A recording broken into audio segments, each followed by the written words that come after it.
The silent forms of castles still rise across the European landscape, but their story is not the one most people expect. They are not primarily fairy tale palaces nor luxurious homes where noble families lived out grand romances. Instead, they are instruments of power shaped by war law and the practical need to control territory. Their walls, ditches, and towers grow out of centuries of adaptation, responding to the movement of armies, the flow of trade, and the shifting boundaries of kingdoms. What survives today as stone once stood at the center of medieval strategies for authority, taxation, and the management of land. Many castles were not even intended to serve as comfortable residences. Their rooms were cold, their windows narrow, their interiors sparse. Archaeological work in Britain and France has revealed hearths blackened by smoke in chambers where lords and their retainers shared close quarters, more functional than ceremonial. Excavations show refuse pits crowded with broken pottery, animal bones, and discarded iron fittings, reminding us that life inside was noisy, practical, and often cramped. Yet they are still remembered as scenes of pageantry shaped by later imagination more than their original reality. The strategic role of castles becomes clearer when traced against the landscape of medieval politics. In the 11th and 12th centuries, wooden motte and bailey structures dotted much of northern Europe. Their elevated earth mounds and timber towers were quick to build, giving rulers an immediate foothold in contested ground. Stone castles followed, heavy and enduring, able to withstand long sieges. These fortifications anchored roads and river crossings, making them instruments not only of war, but also of administration. To pass through a valley or along a trade route often meant paying a toll to the garrison stationed inside. In this sense, castles were less about seclusion and more about projection, their strength visible across the horizon. One striking detail from medieval archaeology is the discovery of castle wells cut deep into bedrock. At Chepstow, in Wales, and Coucy in France, shafts descend dozens of meters to reach water, ensuring survival during sieges.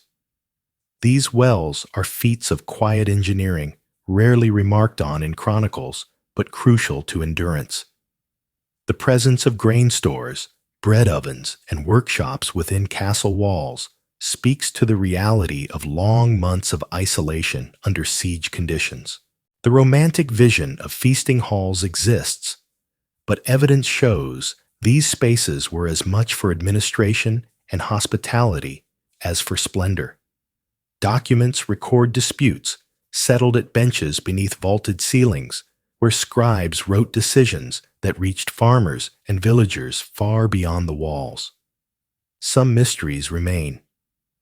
Not all castles followed the same patterns, and scholars still debate the extent to which they were designed primarily for defense or for symbolism. The vast walls of certain Norman and Plantagenet fortresses could project power more than resist attack, intimidating the surrounding population. Some lords may have built towers less to withstand enemies and more to demonstrate rank and permanence. The line between military necessity and social display blurs, leaving archaeologists to piece together intentions from masonry layout and written fragments. The quiet question lingers: were these structures shields, or were they monuments? On a planetary scale, the age of castles unfolds during centuries of environmental shifts that shape medieval society. Between the 10th and 13th centuries, much of Europe experiences what historians call the medieval climate anomaly.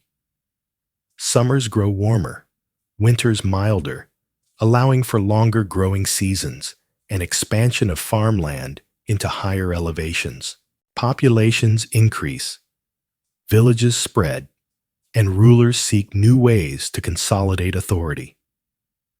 Castles fit into this broader transformation, serving as focal points where new agricultural landscapes meet the structures of control. As glaciers in the north recede slightly and forests are cut back, stone towers rise in cleared valleys, marking both human ambition and adaptation to the climate's favor. Seen from above, the distribution of castles across Europe resembles a vast network. The Rhine Valley alone contains dozens placed at intervals along the river's bends and tributaries. In the Levant, during the era of crusading fortresses such as Crac des Chevaliers and Belvoir, stand on ridges that command routes between sea and desert. Each one anchors human movement, binding geography to authority. To travel from Paris to Rome in the 13th century would mean passing within sight of countless walls, a reminder that mobility was observed, taxed, and regulated.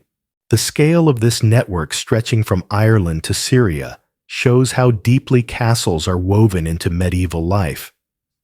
The persistence of their image, however, obscures how varied they truly were. Many lords never lived in monumental stone keeps. Instead, they ruled from manor houses, timber halls, or small fortified enclosures. The largest castles like Windsor or the Tower of London represent an exception rather than the norm. Their survival in stone biases the imagination, while the countless wooden structures have long since vanished into the soil.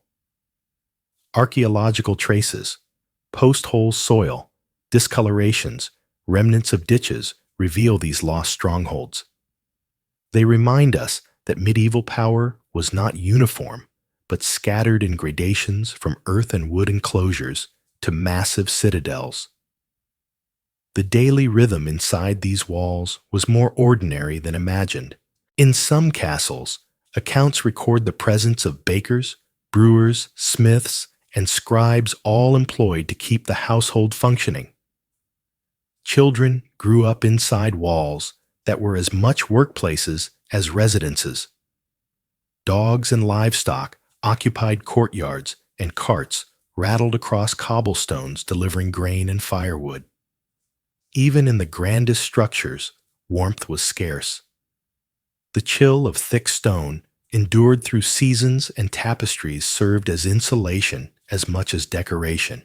The notion of castles as warm, candlelit sanctuaries fades when one sees the heavy stone corridors and the limited evidence of comfort. Yet the endurance of castles across centuries testifies to their adaptability. Some evolved into palaces reshaped with larger windows and more decorative features as warfare changed. Others became administrative centers, their halls used for collecting rents and managing estates long after their military importance waned. Still others fell into ruin, dismantled for stone to build villages and churches nearby. Each trajectory tells a story of continuity, reuse, and change across landscapes that never stand still. From a distance, the silhouette of a medieval castle against the horizon carries echoes of centuries when authority was tied to stone and earth. But the reality inside was one of pragmatism, endurance, and constant negotiation between defense and governance. They were never timeless monuments.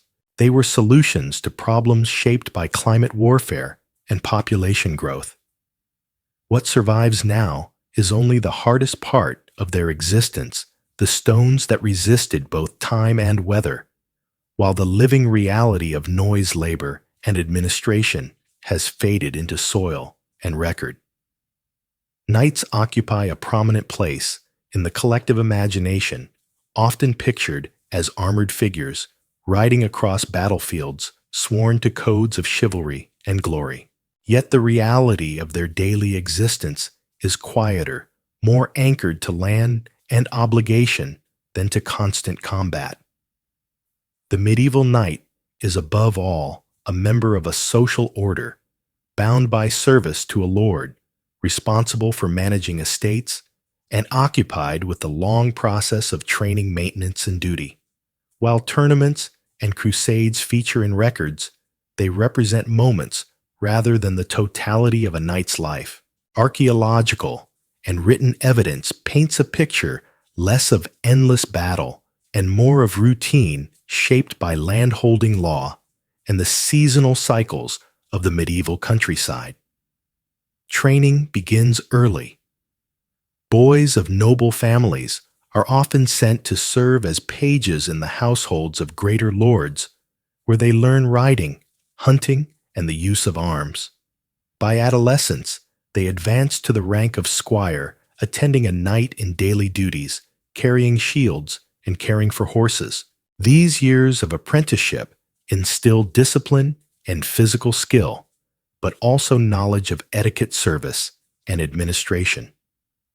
Only after years of preparation does knighthood follow, marked by a ceremony that combines religious blessing with martial recognition. Even then, the newly made knight faces responsibilities that extend beyond the battlefield. He owes military service when called, but also collects rents, manages tenants, and oversees harvests on his own or his lord's estates. The material record offers telling details about this broader reality.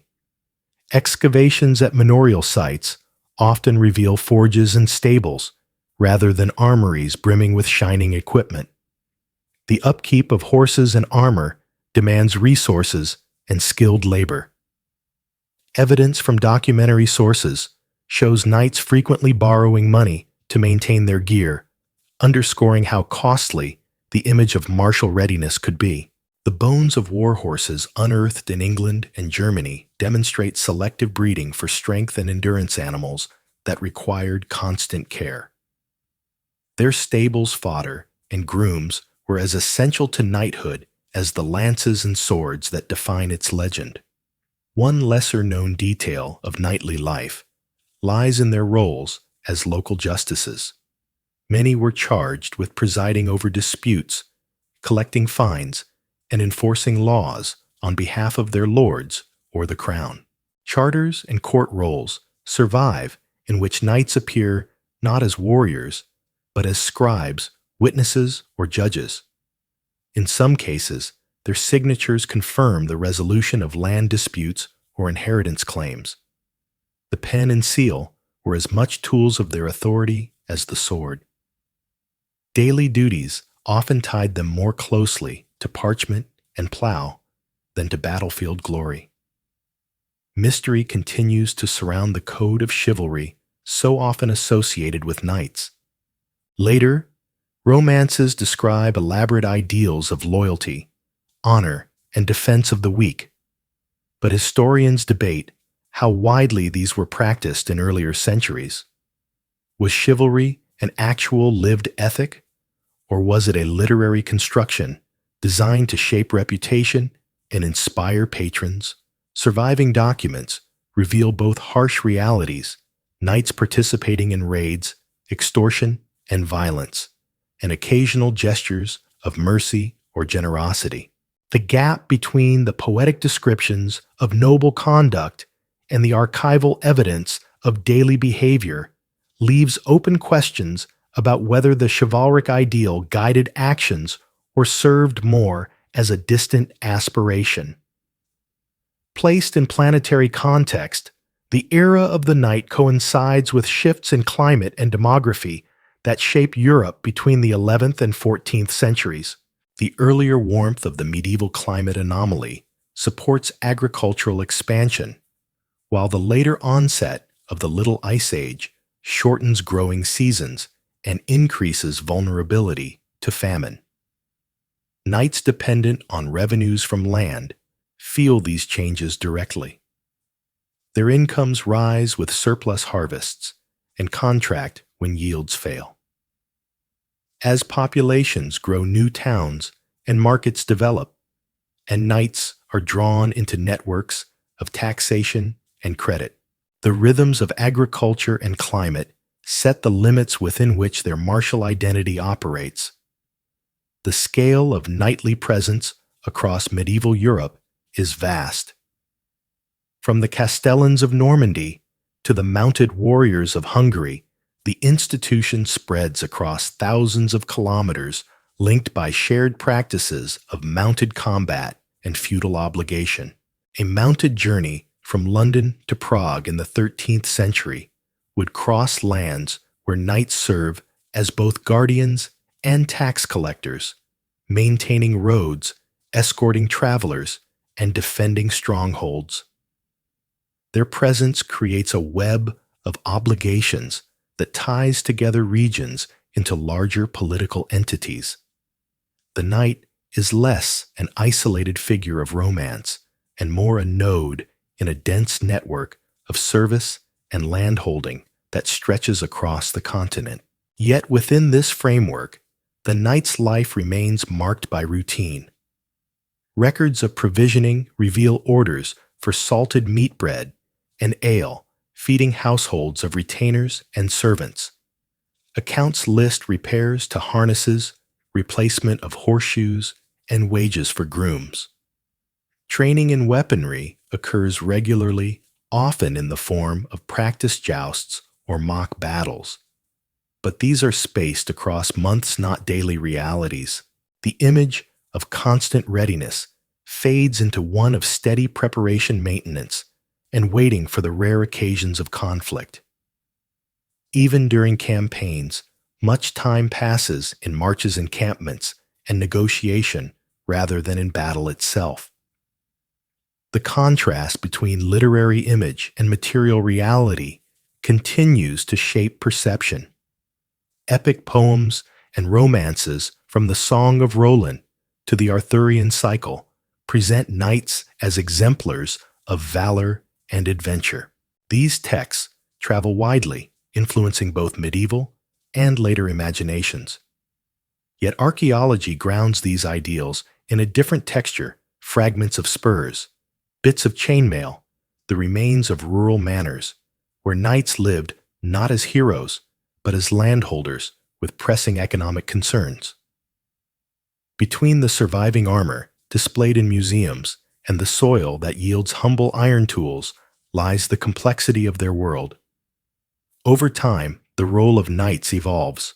As centralized monarchies strengthen and new forms of infantry warfare emerge, the dominance of mounted heavy cavalry begins to wane.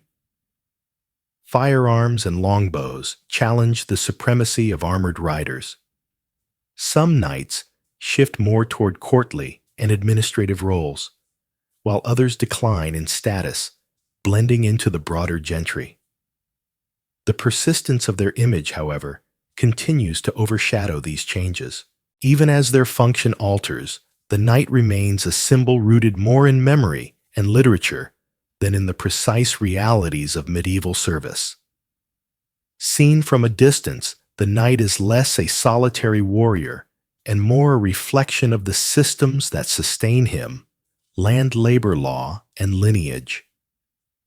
His story reveals the broader truth that medieval society is not defined by unending battle, but by the careful balance of obligations, resources, and identities. Behind the armor lies the rhythm of estate management, the care of animals, the resolution of disputes, and the weight of service. The glamour of the battlefield is only a thin surface over a much deeper and steadier reality. The medieval world is often imagined as static, closed within village walls, its people tied to a single field or town for generations. Yet archaeological evidence, written records, and genetic studies show a different picture, one of movement, exchange, and surprising mobility. Pilgrims walk hundreds of kilometers to shrines, merchants carry goods across seas and mountain passes, craftsmen relocate in search of work, and entire communities shift in response to war, famine, or opportunity. Medieval lives are not confined to narrow spaces. They are part of networks that stretch from the North Sea to the Silk Roads, from the Baltic to North Africa. The story of the Middle Ages is one of motion where rivers, roads, and ports carry both people and ideas farther than often assumed. The clearest evidence of mobility lies in trade routes. The Hanseatic League links towns from Lübeck to Novgorod, creating corridors of exchange across the Baltic and North Sea. Italian merchants sail from Venice and Genoa to Alexandria and Constantinople, bringing spices, textiles, and glassware. Archaeologists find shards of Islamic pottery in English towns and Scandinavian coins in Russian soil material, proof that goods travel immense distances. Such objects remind us that the medieval household might contain items originating thousands of kilometers away, connecting peasants and nobles alike to distant worlds through trade. One telling detail comes from the discovery of a pilgrim's badge from Canterbury, found far from its origin in a riverside settlement in modern-day Poland. Pilgrims collect these badges as tokens of their journeys, carrying them back across Europe. Their presence in distant graves confirms the reach of devotion and the willingness of individuals to traverse landscapes for spiritual purpose. The roads to Santiago de Compostela in Spain, Rome in Italy, and Jerusalem in the Holy Land form arteries of movement trodden by thousands of feet over centuries. In their footsteps travel not only prayers, but also languages, fashions, and medical knowledge. Still, mysteries remain about how intentional some movements were. When coins from North Africa appear in northern European hordes, do they represent direct travel by merchants or a chain of exchanges passing through many hands? When genetic studies reveal traces of migration in medieval cemeteries, do they record entire families relocating or single individuals absorbed into local populations? The precise mechanisms of movement are often unclear, leaving open questions about whether mobility was continuous or episodic, deliberate or forced. The archaeological record shows motion, but the motives are less visible. Planetary scale processes frame this mobility. During the centuries of the medieval climate anomaly, warmer conditions ease the passage of caravans across steppe routes and lengthen the sailing season in northern waters.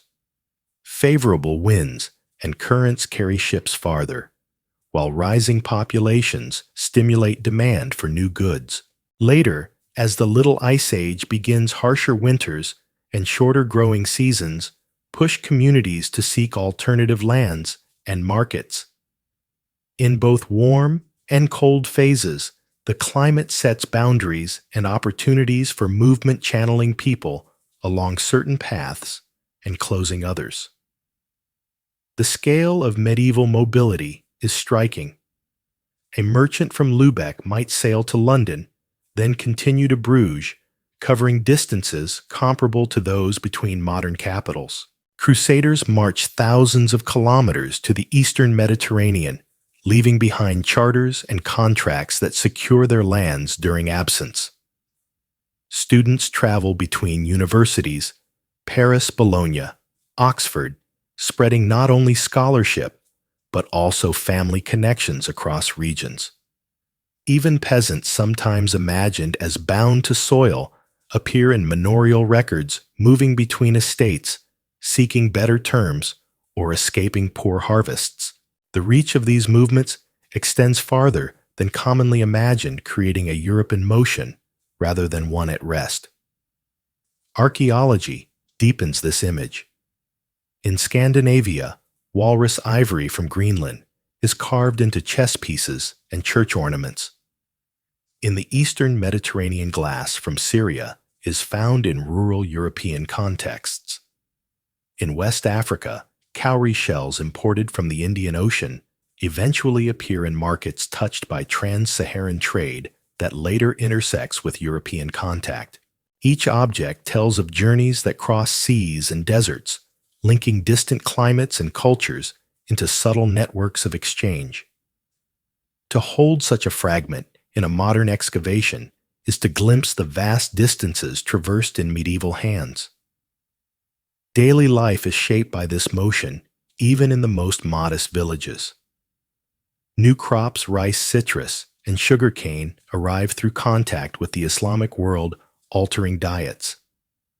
Spices filter into kitchens not only for nobles, but occasionally for townspeople.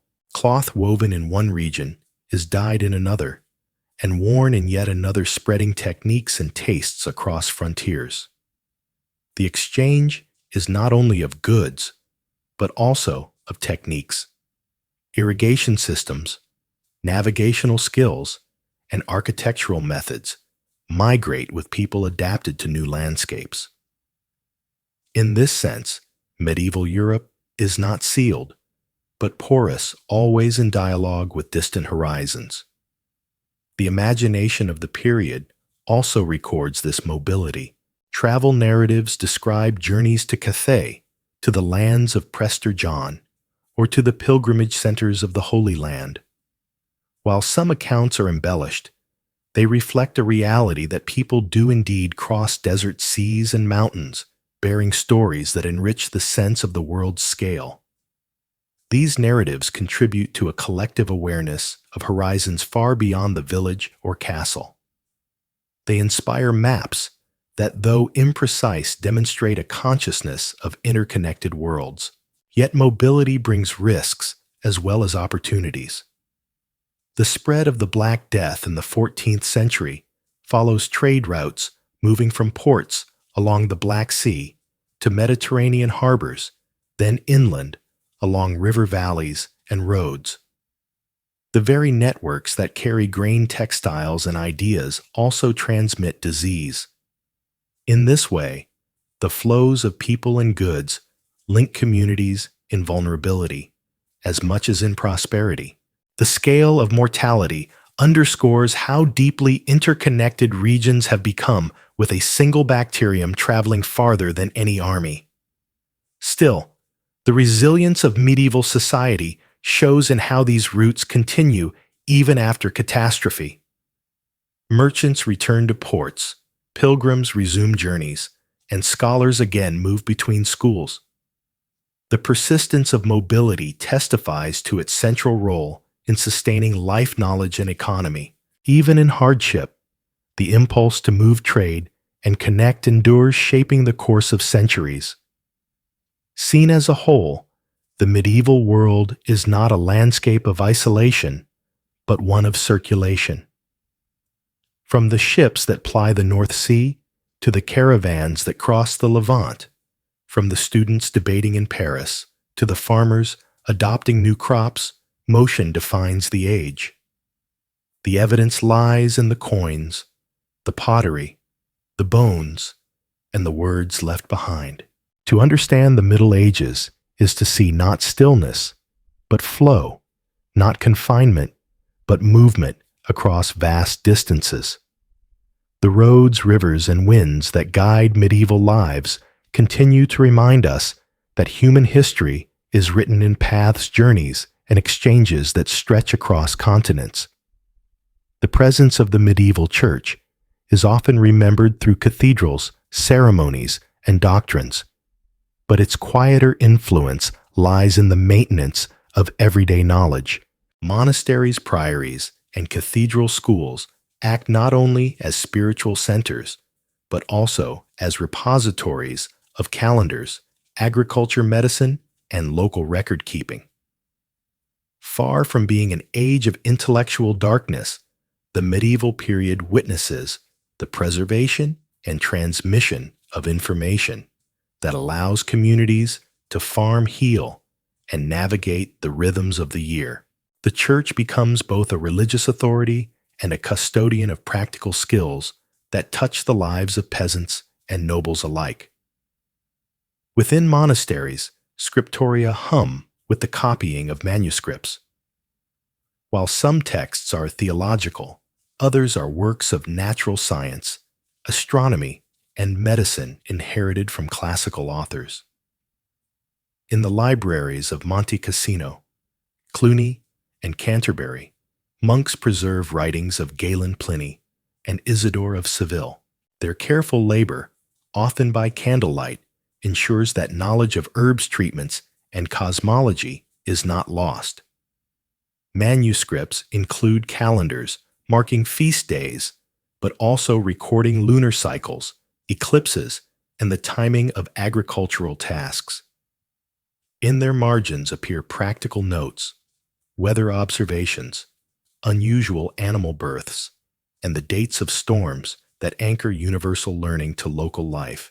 One lesser-known detail is the use of cloister gardens as spaces not only of contemplation, but of experimentation. Archaeobotanical studies reveal that monks cultivate medicinal plants, such as sage fennel and rue, alongside vegetables and fruit trees. These gardens serve as living laboratories, where the knowledge preserved in books meets the soil and the seasons. Recipes for salves, syrups, and poultices circulate among monastic communities, later spreading to lay healers and town apothecaries. Such practices demonstrate that monasteries are not isolated towers of prayer, but active participants in the transfer of practical skills. Yet mysteries remain in tracing how knowledge flows between clerical and lay communities. Some evidence suggests that monks deliberately withheld certain recipes or astrological methods from wider circulation, keeping them within the cloister. Other documents reveal collaboration, where local villagers consult monastic herbalists or record keepers for advice. The balance between secrecy and sharing is difficult to reconstruct. Historians still debate whether the monasteries were exclusive custodians or whether their doors opened more frequently than records suggest. The surviving manuscripts tell part of the story, but the silences within them leave unanswered questions. The Church's role in organizing time is planetary in scale.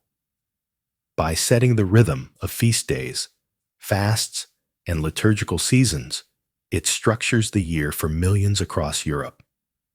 The calculation of Easter, dependent on lunar cycles and equinoxes, requires ongoing astronomical observation. Monks at Cluny or Toledo observe the skies to align calendars with celestial events, situating local communities within the wider movement of the heavens. In this way, the Church synchronizes human labor and devotion with cosmic cycles, embedding agriculture worship and trade into a shared temporal framework.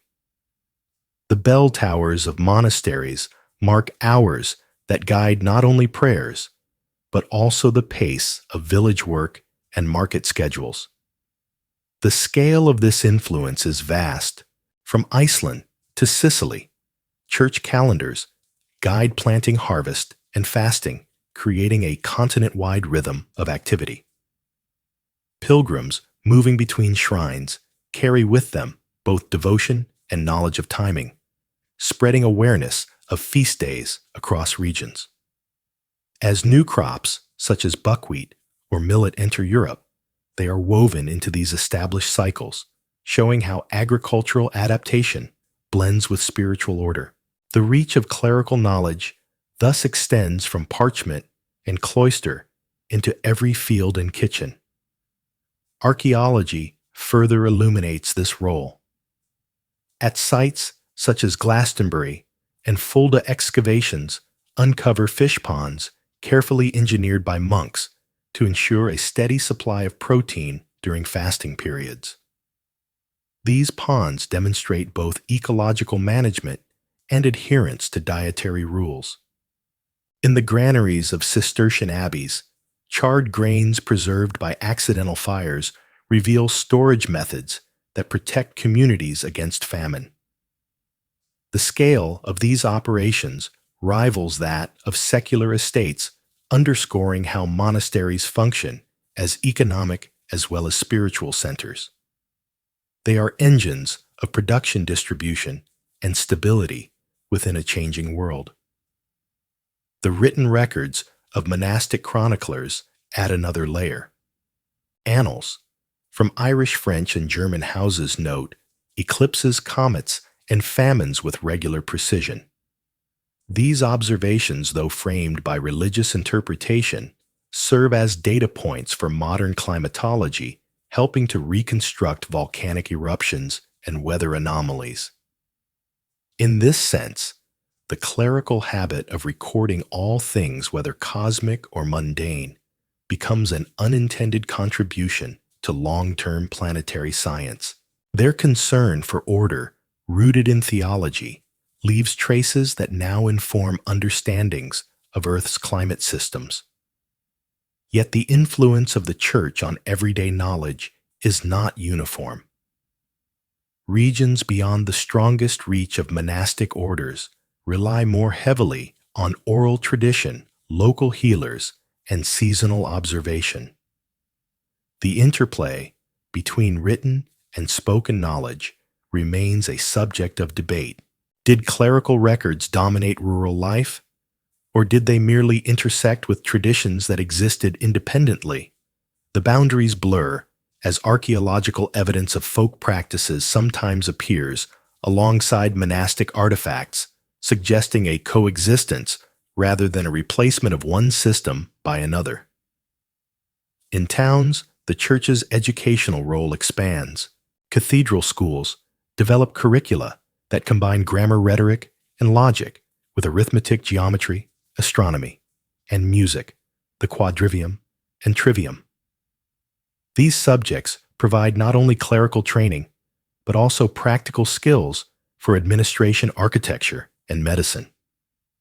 From these schools emerge figures who bridge sacred and secular, applying scholastic methods to questions of law, nature, and governance. Universities eventually grow from these roots, transforming medieval Europe into a place where knowledge is debated as well as preserved. The long continuity of this system shapes the medieval sense of stability. Villagers rely on monks for almanacs that forecast agricultural tasks. Lords turn to clerics for record-keeping and taxation documents. Travelers use maps drawn in monasteries to orient themselves, even if the depictions mix symbolic and geographic elements. The Church is not the sole source of knowledge, but its network ensures a baseline of continuity across centuries when climate politics and population are in flux. Seen in its fullness, the Church's role is less about suppressing curiosity than about anchoring it within frameworks of order and devotion. The preservation of texts, the cultivation of plants, the recording of eclipses, and the ringing of bells all form part of a continuum that links cosmic cycles to daily survival. It is a role at once humble and immense, shaping the rhythms of meals, harvests, and prayers, while also safeguarding fragments of learning that reach back to antiquity. As centuries progress, this knowledge is neither static nor sealed.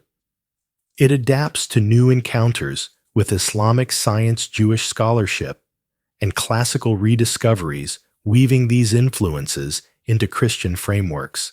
The image of the medieval Church as a monolithic barrier to progress fades in light of evidence, showing its role as a conduit, mediator, and preserver. Its walls contain not only prayers, but also seeds, records, and calendars that sustain communities through centuries of change. The medieval world rests within a delicate balance of climate, health, and exchange, and it is here on this horizon of change that its societies adapt most visibly. The Middle Ages are not static, but responsive, reshaped by fluctuations. In weather, the spread of disease, and the circulation of crops and technologies. These forces operate on scales far larger than castles' nights or monasteries, binding local lives to planetary rhythms. The image of the medieval period as an unchanging age dissolves when placed against the backdrop of environmental shifts and the constant adjustments they require. The climate of Europe and its neighboring regions changes significantly across the millennium. The warmth of the medieval climate anomaly from the 10th to 13th centuries allows vineyards to reach farther north than before, and grain to be sown in uplands newly hospitable to cultivation. Yields increase, populations rise, and villages expand into forests and marshes. Archaeological surveys across Central Europe reveal abandoned woodland clearings transformed into fields. During these centuries, their soils bearing marks of new plows and drainage ditches.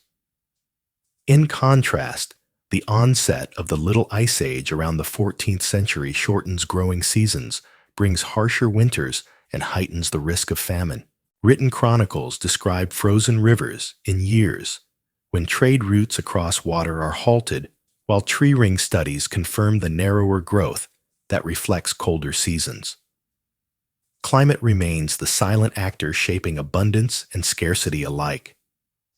One subtle detail of adaptation emerges in the changing pattern of crops. Millet, buckwheat, and oats become more prominent as communities shift from wheat in response to shorter growing seasons. Rice enters from Islamic Spain, and in the Mediterranean, citrus groves spread through contact with Arab agricultural techniques. Sugarcane carried across islands of the eastern Mediterranean begins its slow expansion into European diets. These introductions are not dramatic events, but gradual incorporations, yet their effect on cuisine and economy is lasting. Archaeobotanical remains of orange seeds in Spanish middens or traces of sugar production in Crusader-era Cyprus mark these quiet shifts that ripple outward. Mysteries endure regarding the exact pathways of some of these exchanges. Did sugar arrive through direct trade or through layered transmission across Islamic, Byzantine, and Latin networks? When rice appears in Italian records, is it the result of continuous cultivation or isolated experiments? Scholars debate how fully certain crops integrated into diets before the modern era, leaving gaps in the story of adoption. The presence of a plant in one site may represent novelty rather than widespread acceptance. These uncertainties remind us that cultural and agricultural change rarely follows a single line. The scale of planetary processes becomes clearest in the spread of pandemics. The Black Death of the mid-14th century, caused by Yersinia pestis, sweeps along trade routes from the Eurasian steppe into the Mediterranean, then across Europe. Mortality rates devastate towns and countryside alike, in some regions reducing populations by half. Archaeological mass graves bear witness to the suddenness of loss, while genetic evidence extracted from teeth confirms the pathogen's identity. Yet even this catastrophe reveals connections. The same roots that carry grain and cloth also carry microbes binding distant lands in vulnerability. After the initial wave, the disease recurs for centuries, punctuating the rhythms of society with cycles of fear and resilience. In this context, the role of knowledge keepers becomes crucial. Monastic chronicles record the timing of outbreaks, linking them to weather anomalies or comets in attempts to explain cause. City governments respond with ordinances on cleanliness and burial early gestures toward public health. The persistence of trade, even after heavy mortality, shows how vital exchange remains. Venetian merchants continue to sail, though subject to quarantine measures. Markets reopen, fields are resown, and societies adjust, demonstrating resilience within fragility. The pandemic is not only an end, but also a threshold to adaptation. Another planetary factor is the circulation of technologies across regions. From the Islamic world, come innovations in irrigation numerals and navigation. The astrolabe carried into European contexts allows for more precise observation of the skies, linking sailors and scholars alike to celestial cycles. Windmills spread in northern Europe, harnessing new forms of energy for milling grain and draining land. Each innovation subtly alters landscapes and labor, making survival more efficient within changing climates. The adoption is often uneven, with some regions embracing new tools, while others hold to older methods. But the overall trajectory points to gradual transformation. Scale becomes evident in trade that links Europe with Africa and Asia. Gold from Mali flows northward, silver from Central Europe travels east, and textiles move across the Mediterranean. Archaeological finds of glass beads in West Africa or peppercorns in Northern Europe illustrate the distances covered. These objects, small in themselves, anchor continents within shared circuits. To live in a medieval village is to feel the pull of forces far beyond its horizon, whether in the taste of a spice, the arrival of a coin, or the appearance of a new tool. Daily life adapts in smaller ways. Hearths change with new cooking vessels. Diets shift with alternative grains, and calendars adjust to reflect both liturgical rhythms and agricultural experiments. Families endure cycles of plenty and scarcity, their resilience shaped by memory of past hardships. The fabric of society stretches, but does not collapse. Records of births, marriages, and harvests continue across centuries, showing that life persists within new parameters. The medieval world endures by accommodating change rather than resisting it. What remains mysterious is the subjective experience of these shifts. Written records reflect elite perspectives, clerics, lords, and officials, but the voices of peasants, women, and travelers often go unheard. Archaeology recovers fragments of their presence, broken spindle whorls, children's shoes, or traces of seasonal camps. These items suggest how ordinary people navigated uncertainty, but their inner thoughts remain largely inaccessible. Historians reconstruct patterns, but the precise feelings of adaptation, hope, fear, resignation remain beyond evidence. This silence is part of the landscape of history itself. Seen in its entirety, the medieval horizon is one of flux shaped by climate cycles, pandemics, and exchanges that redraw boundaries of diet knowledge and settlement. These processes reveal a world more dynamic than legend allows. The myths of timeless darkness fade before the evidence of adjustment and movement. From the frozen rivers of the Little Ice Age to the spice-laden caravans of the Mediterranean, medieval societies exist within planetary systems larger than themselves. Their survival rests on adaptation, a theme that runs quietly through centuries of change. The image of the Middle Ages as rigid dissolves into one of motion and responsiveness. Castles, knights, monasteries, and villages are not static relics, but participants in global processes that reach from sky to soil. What appears timeless in stone is in fact an ongoing dialogue with shifting climates, spreading crops, circulating diseases, and evolving tools. The horizon of the medieval world is not fixed, but expanding, adjusting always to forces beyond human control. It is here, in this continual adaptation, that the true character of the period emerges resilient, interconnected, and never still. They begin far from Europe on upland grasslands, where wind combs the fur of burrowing rodents and caravans trace patient lines through high passes. In this broad interior of Eurasia, traders winter in walled caravanserais.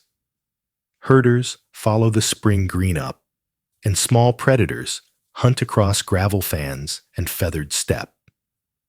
Here, Yersinia pestis, a bacterium that has circulated among wild rodents for millennia, moves unnoticed. It travels in the bodies of fleas that feed molt and wait in cracks of timber and wool, riding on backs and bales without regard for language or border. When a rodent sickens and dies, a flea jumps. When a sack of grain settles in a storeroom, another flea finds warmth. When a caravan halts at dusk, animals and people gather close, and the circuit of chance tightens by a measure. For scholars today, a cluster of graves from the Issyk-Kul region in what is now Kyrgyzstan provides a narrow window onto this beginning. Inscriptions from 1338, 1339 speak simply of a widespread pestilence and DNA recovered from teeth. In those burials, places the bacterial lineage close to the root of the pandemic that will later sweep west. It is an austere clue, a few words carved in stone, and a molecular signature read centuries later. The graves do not describe caravans or markets. They record the presence of a disease at a particular time and valley. The landscape around them sets quiet conditions for spread. Step belts link valleys and basins in a chain of forage and water. River corridors run south and west, braided around salt flats where cranes and geese rest in migration. At caravanserais, guards exchange news at gates of mud brick. Within hearth, smoke settles in rafters. Sacks are stacked. Fodder is spread. Dogs sleep near doors. Rodents come for the grain. Fleas ride their backs. In the stillness, before dawn, a mule flicks its tail and the insects move. Across the continent, the climate tilts toward cooler, unsettled decades at the start of the 14th century. Glaciers and high ranges gain mass. Growing seasons shorten in some regions. Storms knock down harvests. Localized famines trouble towns and camps. Whether such shifts amplify rodent booms and busts remains a subject of study, yet the scale is unmistakable. Winds cross, whole basins, snows, deepen on passes, sea ice advances in some winters, and the planet's water and air trace grand patterns that human travelers only partly sense. The bacterium itself does not move with intention. It simply exploits new hosts. Within a flea's gut, the cells can form a blockage that makes the insect hungrier and more likely to feed, repeatedly raising the chance of transfer. In rodents that have lived with the bacterium a long time, mortality can be low. In naive animals, die-offs can be sudden. Humans enter this circuit irregularly: a bite during handling of grain sacks, or hides a nip from a flea dislodged in a stall, a contact with skin abraded by work. Symptoms, when they appear in distant ports later, will move quickly enough to seem like a single storm. But in these early years, the pattern is adrift. Small handoffs, forgotten fevers, a merchant who recovers and continues, a teamster who falls behind and is replaced. Warehouses hold the wares of many regions. Fleas ignore the scripts on bales and cling to fibers all the same. In some towns along the Volga and the Black Sea, rodents that thrive around people share alleys with ships' rats and granary mice. A vector that begins in a burrow can find a berth in a hull, and a movement measured first in meters becomes one measured in hundreds of leagues. Later accounts of the disaster monastic annals, civic records letters, are largely silent about the earliest handoff. Even the Issyk-Kul inscriptions only record a calamity's presence, not its pathways. Some researchers argue for multiple introductions from different rodent reservoirs. Others note how a single genetic radiation can explain much of the spread observed in Europe and the Middle East. There is uncertainty about the balance of bubonic and pneumonic forms in different places and years, and about the roles of human ectoparasites compared to rat-borne fleas. The questions matter because they describe how human systems mesh with planetary ones, how storage, travel climate, and settlement density align with a pathogen's opportunities. In this first movement of the story, there is little that looks like crisis to the people moving through it. A caravan that arrives a week late, a trader who spends a night feverish and resumes the next day a series of unusual burials in a valley cemetery. These are ordinary misfortunes when read one by one, yet threads are joining. A flea on a rodent in a caravanserai finds a human host. A bale is loaded on a cart and then a hull. A sailor brushes a sleeve and carries an insect into a forecastle. When the pattern emerges, it will appear sudden, but its groundwork is layered slowly here, in habits of wintering in routes that overrun old paths, with new traffic in the quiet arithmetic of bites and bodies. One lesser-known trace of this prelude survives not in narrative, but in bones and teeth. In the enamel cracks of a molar taken from a grave, DNA strands persist long after soft tissues vanish. Sequencing in modern laboratories shows the branching near the base of the pandemic lineage, a genetic signature pointing back toward Central Asia in the late 1330s. This is not a complete map, but it is a stake set in the ground of time. It pairs with the carved word pestilence on a weathered stone and allows a cautious inference by these years. The disease that will darken cities far away already moves among people here. What remains unresolved is the ignition's exact shape. Did unusual climate pulses trigger rodent epizootics that spilled over toward handlers and travelers? Did a set of busy trading seasons increase contact between reservoir zones and peridomestic rats? Did a single caravan matter more than others? Or was it a chorus of movements that lifted the pathogen onto routes it had only brushed before? The answers stay open, and their openness is part of the history, a chain of contingencies where the same bacteria might have stayed in animals had weather and traffic differed by some margin. Beyond the mountains and deserts, oceans stand slightly lower than in warmer centuries, as cooler climates lock more water in ice. Coastlines in some places push outward by hundreds of meters. Lagoons shift. Sandbars grow.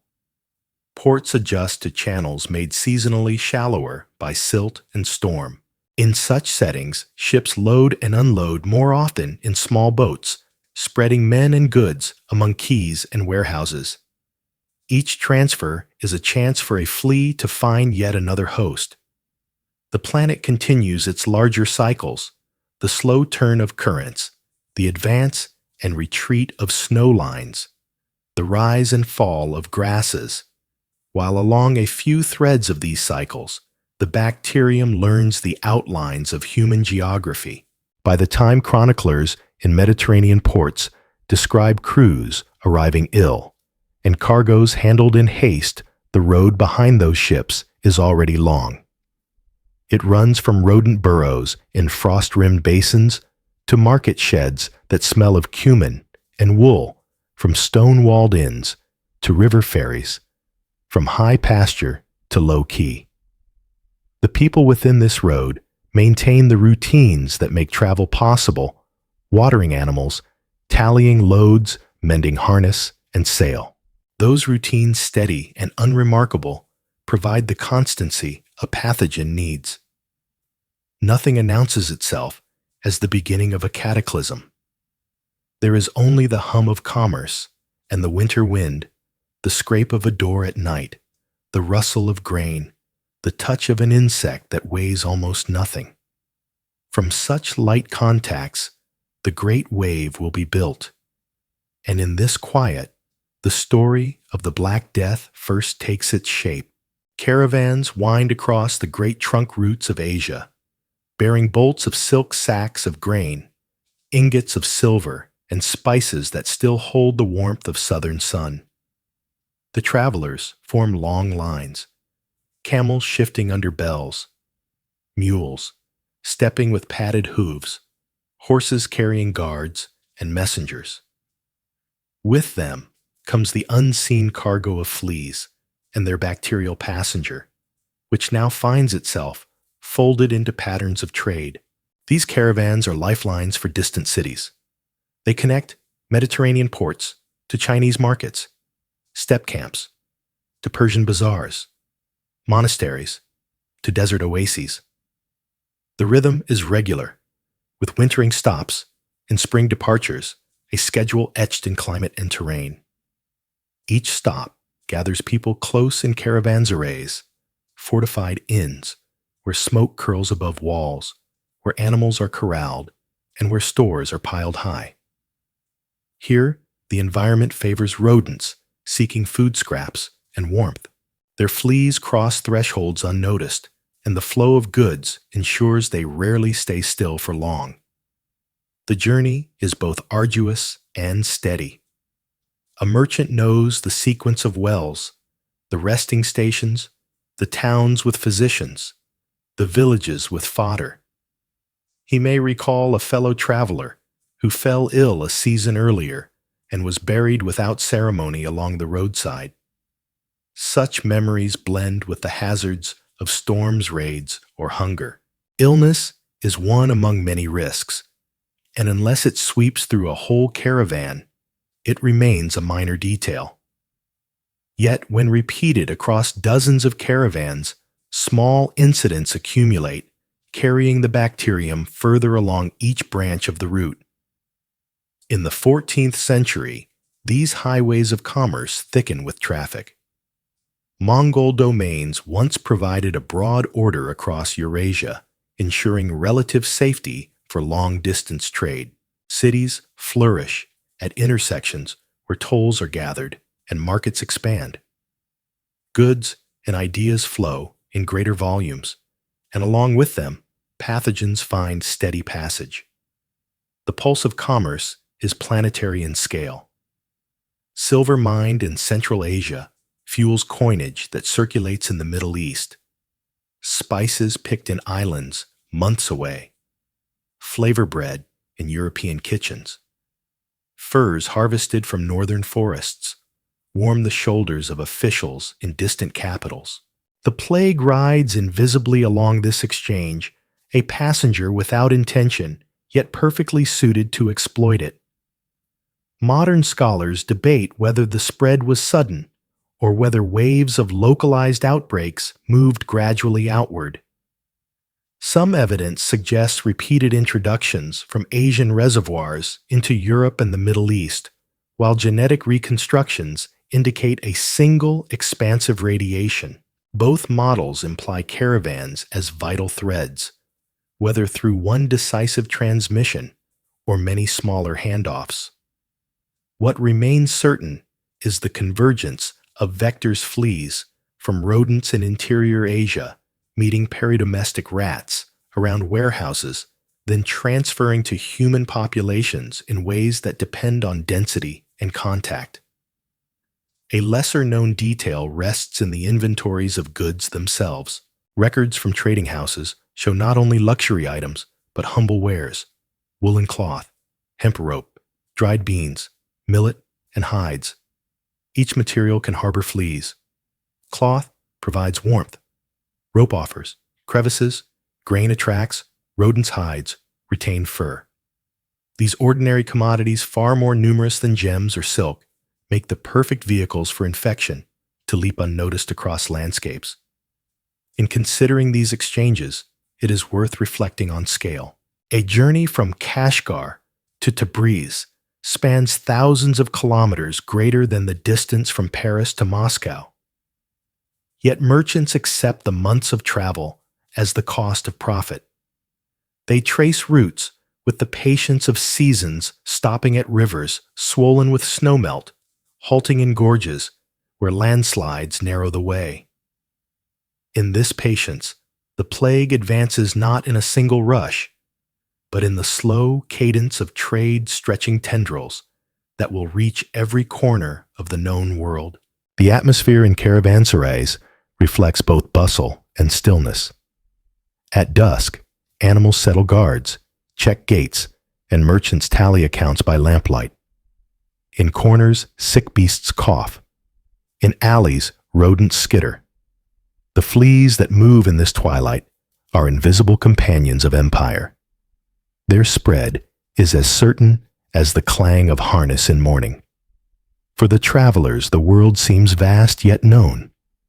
For the bacterium, the same world is an unbroken chain of hosts.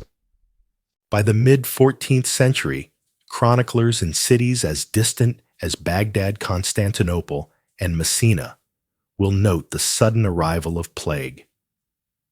Behind those arrivals stand decades of preparation, with caravans forming the hidden prelude.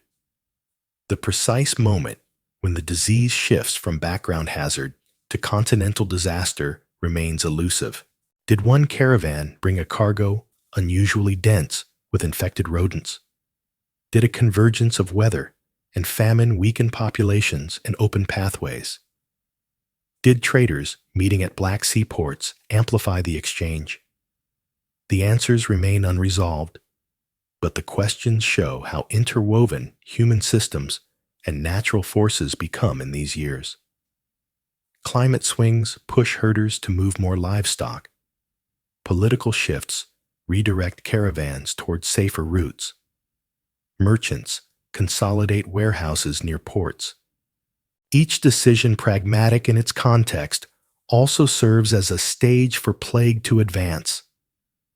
The planet itself registers the movement only as the ordinary flow of life dust storms sweep across steppe glaciers, grown in alpine valleys, rivers swell in spring freshets. Yet beneath this ordinary something gathers momentum. Caravans carry music, spices, letters, and technologies, but also carry silence, the silence of disease incubating within bodies that appear well enough to travel. From this silence will come the roar of mortality that shakes kingdoms. The stage is set not by sudden catastrophe, but by the slow rhythm of commerce, a rhythm that seems steady to those who walk it and inexorable in hindsight. The caravans in their tireless march become the carriers of more than goods. They become the unwitting arteries through which a shadow enters Europe. The sea waits at the edge of continents, and with it, the harbors that form gateways for exchange. In the 14th century, ships arrive, heavy with cargoes from the east. Their sails patch their timbers, creaking with salt, their holds dark and crowded. These vessels are the inheritors of caravan routes, carrying the last stage of goods across waters to European shores. Alongside pepper and silks ride sacks of grain, bolts of cloth, and barrels of dried fruit, each an unassuming shelter for rodents and their fleas. The movement from inland trade stations to coastal depots to ships is seamless, and within that seamlessness, the plague finds its path. Ports along the Mediterranean are the first to receive these arrivals. Constantinople, with its domes and markets, watches ships dock and unload beneath its walls. Alexandria, already a meeting place of African, Asian, and Mediterranean routes, sees traders bargaining in its bazaars as cargoes shift from deck to street. Genoa, Venice, and Marseille, all deeply tied to sea commerce, become nodes where goods people and pathogens converge. The harbor is a place of density. Sailors, dock workers, merchants, and port officials crowd together, touching ropes, sacks, and crates in quick succession. In this dense choreography, fleas dislodge and relocate, transferring from one host to another as naturally as wind crossing water.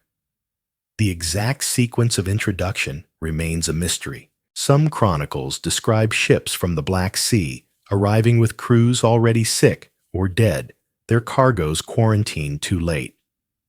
Others suggest multiple arrivals across different ports in the early 1340s. Genetic reconstructions of plague strains recovered from later burials hint at a single broad radiation. Yet documentary records imply many sparks. Scholars today debate whether a decisive entry point existed or whether simultaneous waves entered through several harbors, each becoming an amplifier for the next stage of spread. A lesser-known detail lies in the harbor practices themselves. Ballast, often composed of earth or stones taken on in one port, was unloaded when ships reached another. In these piles of soil and rubble, rodents could travel unnoticed, disembarking in foreign towns. Likewise, storage warehouses near quays often held grain for months at a time, drawing rodent populations that mingled with local species. A single infested ship might not only bring cargo, but also seed a new colony of infected animals in the heart of a city. Harbors of this era are noisy, filled with the clatter of carts and the calls of traders, yet they are also liminal spaces where disease can cross boundaries. Sailors who disembark with a fever, dock workers who sleep in crowded quarters, clerks who tally inventories by candlelight, all participate unknowingly in extending the plague's reach. The ships themselves, small by modern measure, carry crews of dozens, sometimes more, close enough that one sick man can affect many in the span of days. In some accounts, entire crews perish at sea-leaving vessels to drift until they are taken in tow or run aground. These stories may be colored by fear, but they underscore the suddenness with which sickness could claim lives in confined spaces. The planetary scale of this stage is striking. As oceans hold steady in their tides, as currents loop through basins in rhythms that will outlast kingdoms, human ships cross with fragile confidence. Each voyage ties continents closer, compressing distances that once required months of caravan travel. The bacterium adapts easily to this compression. What once moved across valleys and deserts over years can now cross seas in weeks. The Mediterranean becomes not a barrier, but a corridor, its waters carrying contagion as readily as they carry spice and silk. The impact is not immediately visible. Ports still bustle, markets still open, ships still arrive with their banners. Only in retrospect does the moment sharpen the arrival of an ill crew, the unloading of grain already seeded with fleas, the unnoticed bite that transmits a microbe into a new host. The first deaths may seem like accidents, fevers attributed to common ailments of sailors. But soon the rhythm quickens. One city after another reports burials that exceed the ordinary bells, tolling with unusual frequency, neighbors speaking of houses locked and families gone. At the time, the cause remains obscure. The concept of contagion exists, but its mechanisms are uncertain. Some believe the air itself is poisoned, corrupted by celestial alignments or foul vapors rising from marshes. Others see the hand of divine judgment, a punishment for sin and excess. Whatever the explanation, the harbors are where the storm first makes landfall. The mystery endures in the precise timeline. Did Messina see the first outbreak in 1347, or was Marseille already afflicted? Did the Venetian lagoons shelter or hasten the contagion? The documents diverge, and the silence of lost records ensures the questions remain open. This uncertainty is itself a reminder of how fragile knowledge is when measured against catastrophe. From a planetary perspective, the harbors are nodes in a global system that links east and west. They are the points where caravans meet ships, where inland valleys meet open sea, where human ambition to connect worlds becomes the pathway for disease to spread. The Black Death does not choose its course, yet the geography of ports and the desire for commerce give it one. When bells ring for mass burials in port cities, they mark not only local tragedy, but also the culmination of patterns set in motion far inland. The harbors of arrival are both thresholds and amplifiers. Thresholds where the bacterium steps into new populations, amplifiers where density ensures it cannot be contained. In their crowded warehouses and quays, the invisible tide gathers force, preparing to surge inland toward towns and villages that have no defense against its approach. Within the walls of medieval cities, the arrival of plague alters daily rhythms with a suddenness that leaves little time for comprehension. Streets once filled with vendors and apprentices begin to thin as illness spreads from house to house. Narrow alleys hemmed in by timber and stone channel, not only the cries of merchants, but also the sounds of sickness coughing behind shutters, hurried footsteps of clerics, and the toll of bells. Markets where grain and fish are sold become points of danger, yet they are essential to survival, so families continue to gather there even as fear grows. The architecture of cities amplifies vulnerability. Houses are close workshops, crowd ground floors, and upper stories lean across alleys. Water flows through open channels, often polluted, and waste is thrown into streets where dogs and pigs scavenge. Rats and their fleas find ready shelter in such conditions, feeding on scraps and nesting in storerooms. In this proximity, the bacterium finds a dense and continuous network of hosts, spreading more swiftly than in rural landscapes. Contemporary records note mortality that seems almost beyond counting. Parish registers swell with names, and gravediggers cannot keep pace. In London, Florence and Paris chroniclers describe death that claims thousands in a matter of weeks. Some accounts speak of half the population lost, others of entire neighborhoods abandoned. Though precise numbers remain debated, archaeological evidence of mass graves confirms the extraordinary scale. In pits excavated beneath modern streets, researchers have found layers of hastily buried bodies, many interred with personal objects that hint at the abruptness of their deaths. A lesser-known detail is the silence that falls in districts once full of craft and trade. Looms sit idle for their owners are gone.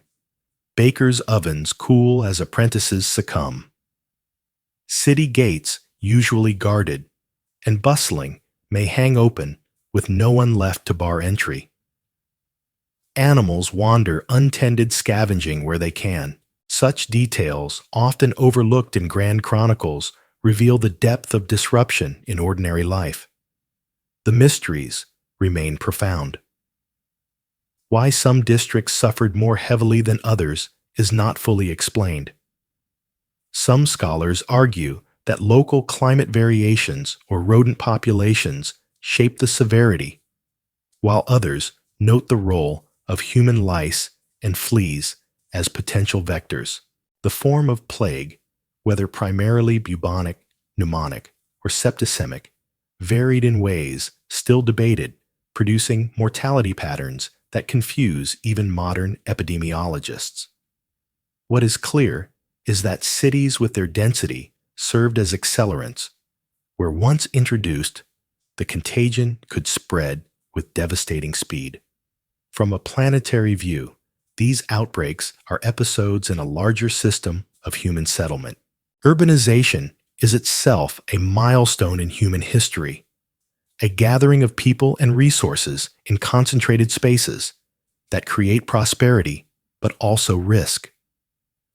The Black Death exposes the fragility of such systems, showing how quickly abundance can become vulnerability. The same walls that protect against raids also confine contagion. The same markets that enrich a city also bind it into networks of disease. Scale gives perspective. A city of 50,000 can lose tens of thousands in months, a decline greater than entire regions suffer from war. The soundscape of these cities shifts. Bells toll incessantly, marking deaths in a cadence that erases normal distinctions between day and night. Religious processions move through streets with clergy chanting prayers and carrying relics. Yet even these rituals become fraught as priests themselves die in large numbers, leaving parishes without guidance. Trust in institutions weakens though belief in divine causation strengthens. For many, the only explanations are spiritual wrath judgment or the testing of faith. Amid this upheaval, some families attempt isolation. Wealthier citizens flee to countryside estates, hoping distance will save them, while others shutter doors and refuse contact. Yet the structure of cities ensures contact cannot be wholly avoided. Water, food, labor, and protection bind households together, and in that binding, the contagion persists. A story preserved in chronicles tells of families locking themselves within their homes, only to be found dead when neighbors finally forced open the doors. Such stories, whether literal or symbolic, capture the sense of inevitability that pervades. Archaeological discoveries reinforce the immediacy. In some plague pits, coins remain clasped in hands, suggesting people died suddenly, without time to pass wealth to kin. In others, rosaries and small religious tokens accompany the dead, showing faith carried to the grave. These remnants anchor the human dimension of statistics, each artifact a reminder of lives interrupted in mid-course. For the bacterium, cities are the richest pastures. Each host leads to another in a chain that requires no intent, only opportunity. For people, the experience is one of bewilderment as ordinary ailments become catastrophic. Physicians of the era offer advice rooted in humoral theory, recommending avoidance of bad air balance of diet and prayer. Some prescribe herbs or bloodletting. Others suggest fleeing to cleaner air. None can explain why the disease strikes so swiftly, or why entire households vanish within days. The broader world continues its cycles. Rivers still flow beneath bridges. Seasons still turn from summer to autumn. Markets still open in towns untouched. Yet within afflicted cities, time seems altered, compressed into a season of death. Letters from survivors describe streets where corpses remain, unburied houses sealed, and silence broken only by carts carrying the dead. The sense of enclosure is both physical and emotional, as if the city has become a vessel adrift on dark waters. The consequences ripple outward. Trade falters as merchants avoid stricken cities. Taxes decline as populations vanish, and construction projects halt.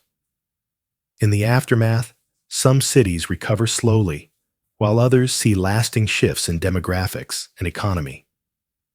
The Black Death does not erase urban life, but it redefines it, leaving scars that shape generations.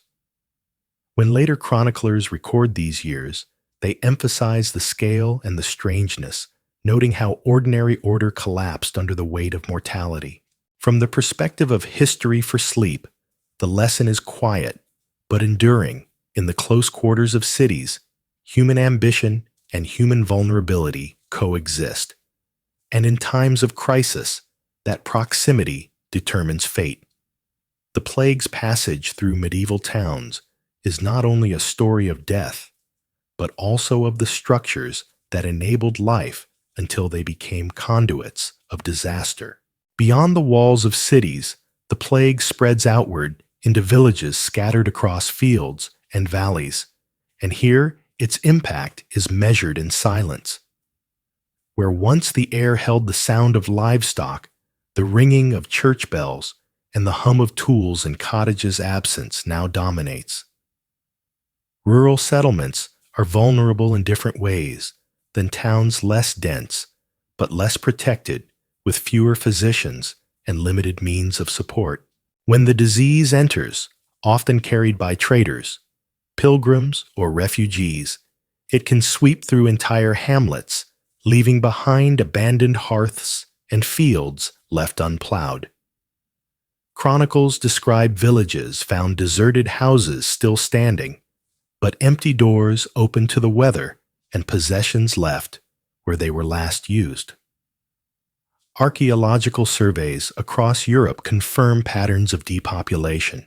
Some villages vanish entirely from the record, never to be rebuilt, their lands absorbed into neighboring estates or reclaimed by forest. Others shrink dramatically, their churches falling into disrepair as congregations dwindle.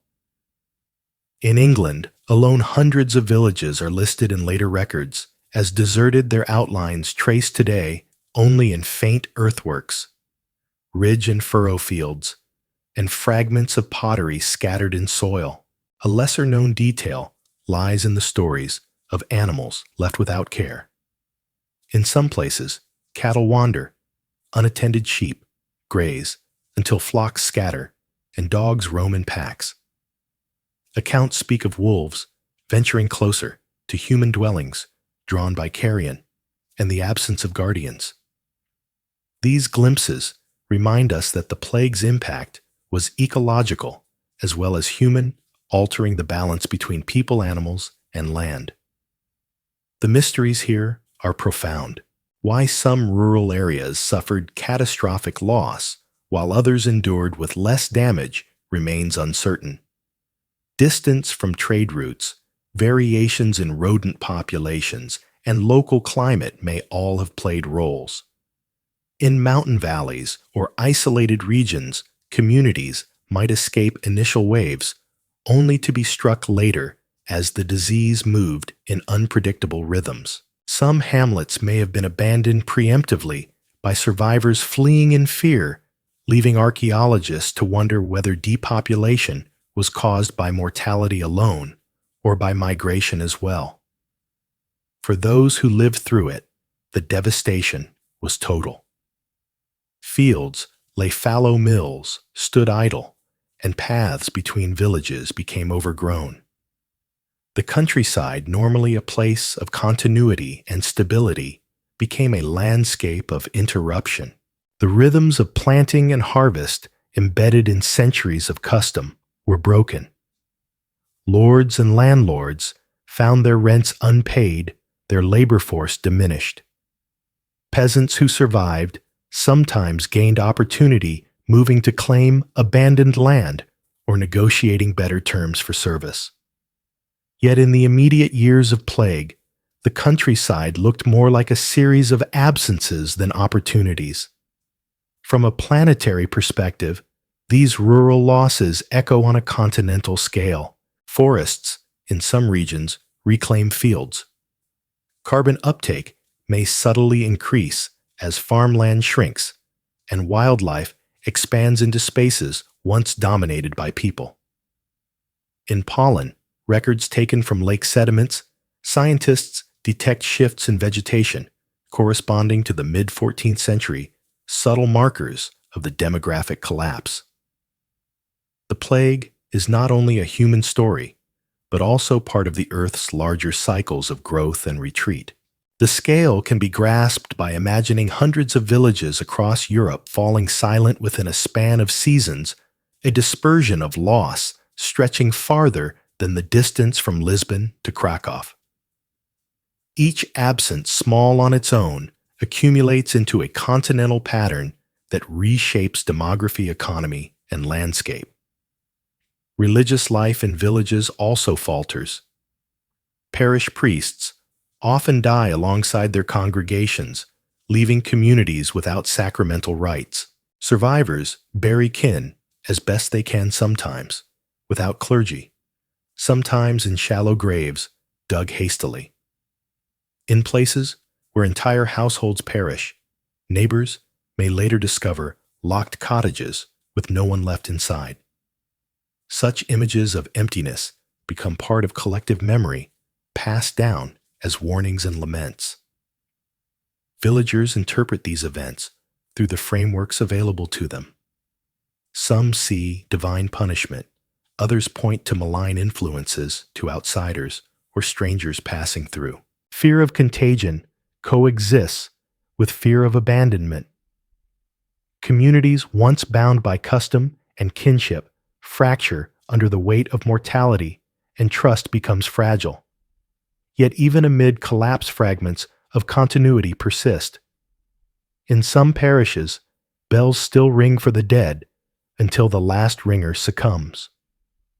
In others, survivors gather to share food or protect fields, forming temporary alliances. These acts, though small, represent the resilience that prevents complete dissolution.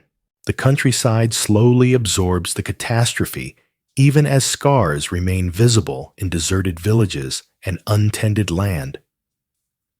Archaeology preserves traces of this interruption. In plague pits uncovered near rural churches, bones are sometimes found intermingled with everyday items: a sickle, a spindle whorl, a child's toy carved from wood. These objects, buried unintentionally with the dead, evoke the speed of events tools, dropped tasks, unfinished lives cut short in the midst of ordinary activity. Such details provide texture beyond numbers, grounding the enormity of loss in the simplest artifacts of life. The Black Death in villages demonstrates how fragile continuity can be. Unlike cities, which often had resources to rebuild and attract migrants, small communities could vanish entirely, their memory preserved only in records or in the silence of the land itself. The transformation is slow, and quiet fields revert paths, fade, churches crumble, and within generations the site is known only as a ruin. For the bacterium, there is no distinction between urban density and rural space. A flea that bites in a city may bite again in a hamlet. The chain is unbroken. For people, however, the experience is deeply different. The countryside was expected to offer refuge, safety, and continuity, yet in these years, it becomes a place of equal vulnerability. The legacy of emptied villages endures long after the plague recedes, shaping land tenure, social structures, and memory. In the story of the Black Death, the countryside is not a mere backdrop to urban crisis, but a central stage where silence speaks as loudly as the tolling bells of towns. In the heart of the crisis, when cities echo with bells and villages fall silent, the people of medieval Europe turn to faith for explanation and solace. Religion is woven into every layer of life, and in moments of catastrophe, it becomes both compass and refuge. Churches, monasteries, and shrines become centers of response, where prayers rise for mercy and processions wind through streets with crosses held high.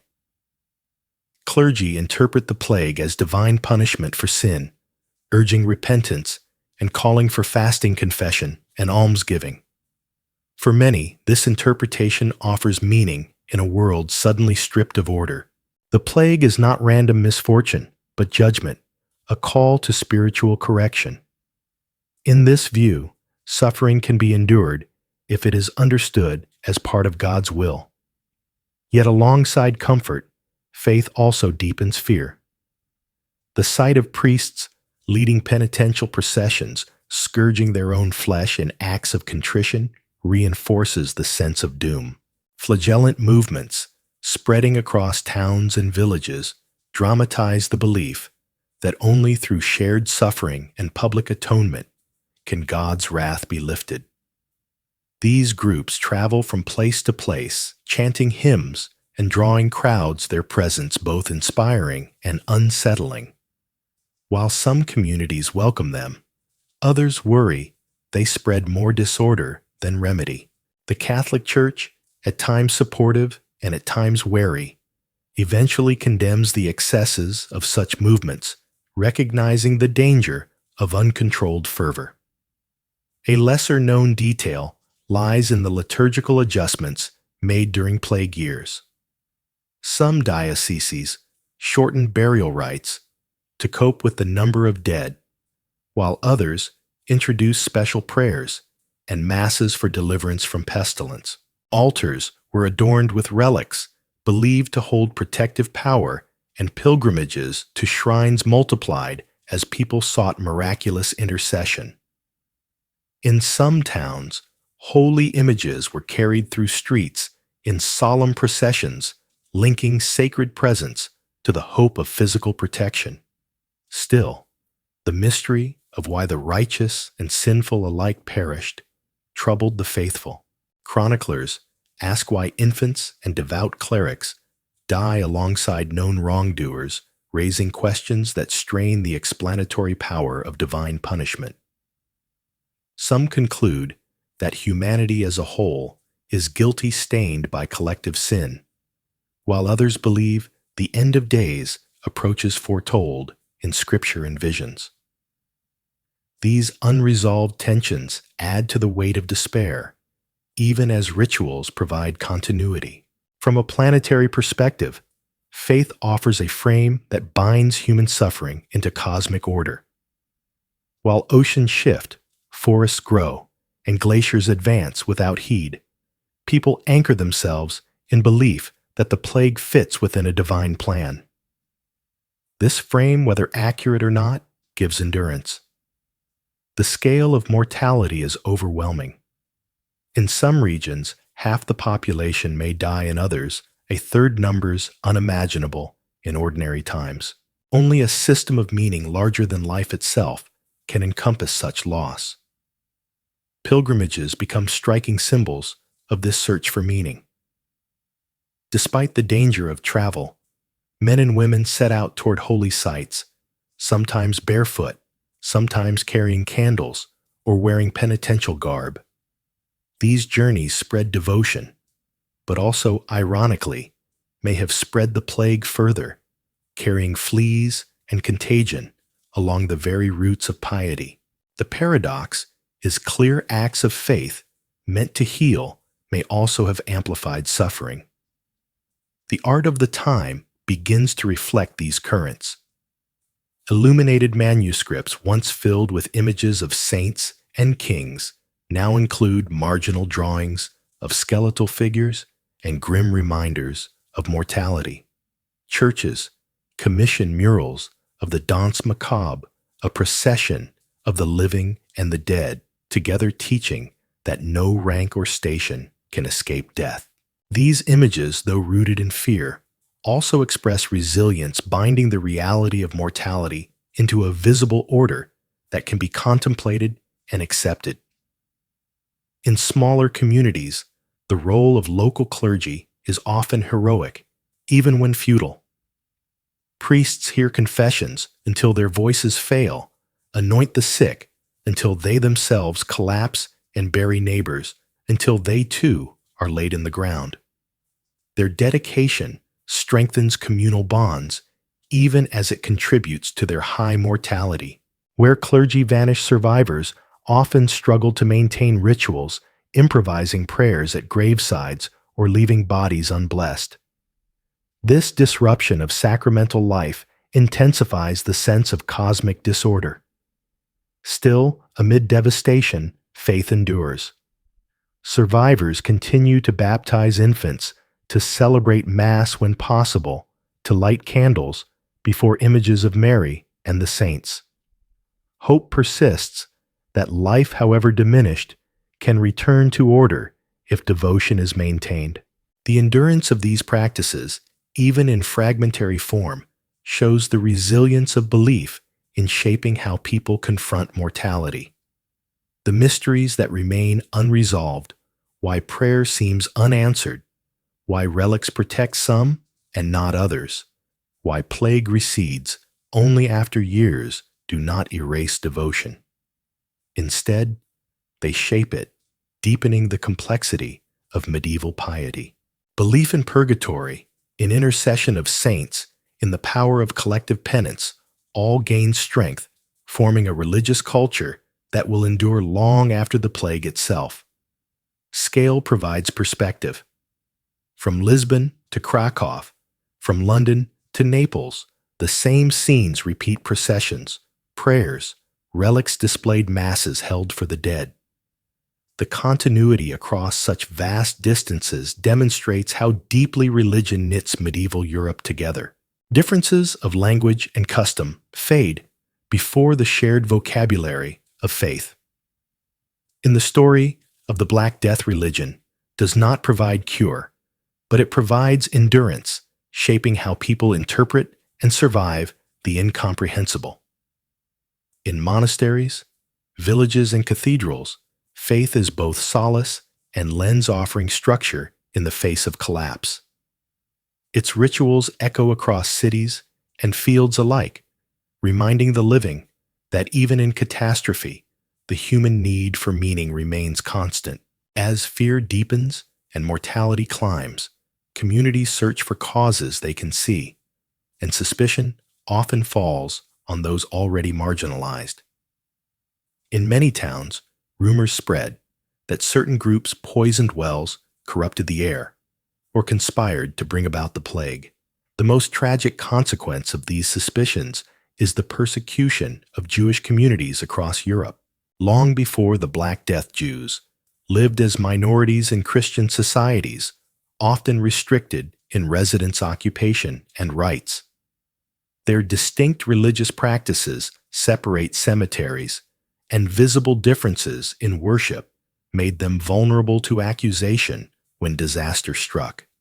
As the plague advanced, mobs in some cities attacked Jewish quarters, convinced that deliberate malice explained the inexplicable. Records tell of massacres in places like Strasbourg, where entire communities were destroyed in 1349, long before the plague even reached the city.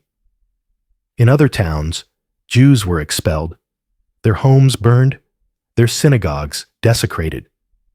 These actions were justified by fears stoked by rumor and by the desire of debt-burdened elites to erase financial obligations. This intertwining of superstition and opportunism reveals how deeply social tensions were woven into the catastrophe. A lesser-known detail lies in the unevenness of these persecutions.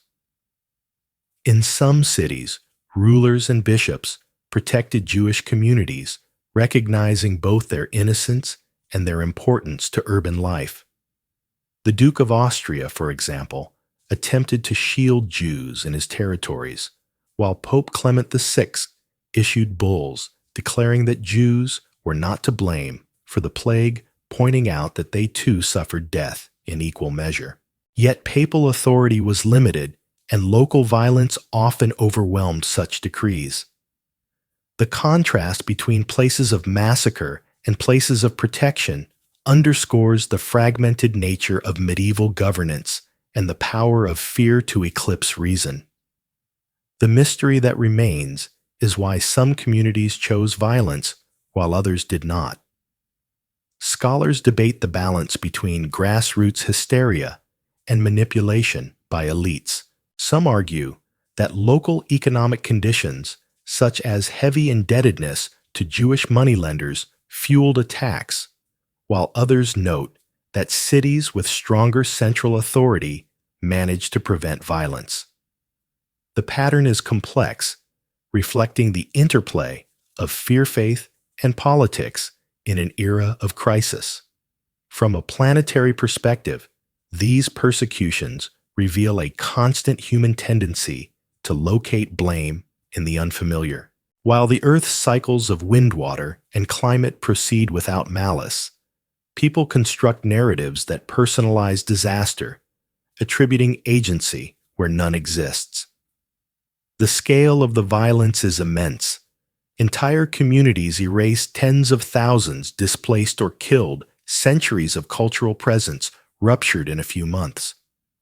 In the shadow of the plague, human society reveals not only vulnerability to disease, but also vulnerability to its own divisions. Other marginalized groups also face suspicion.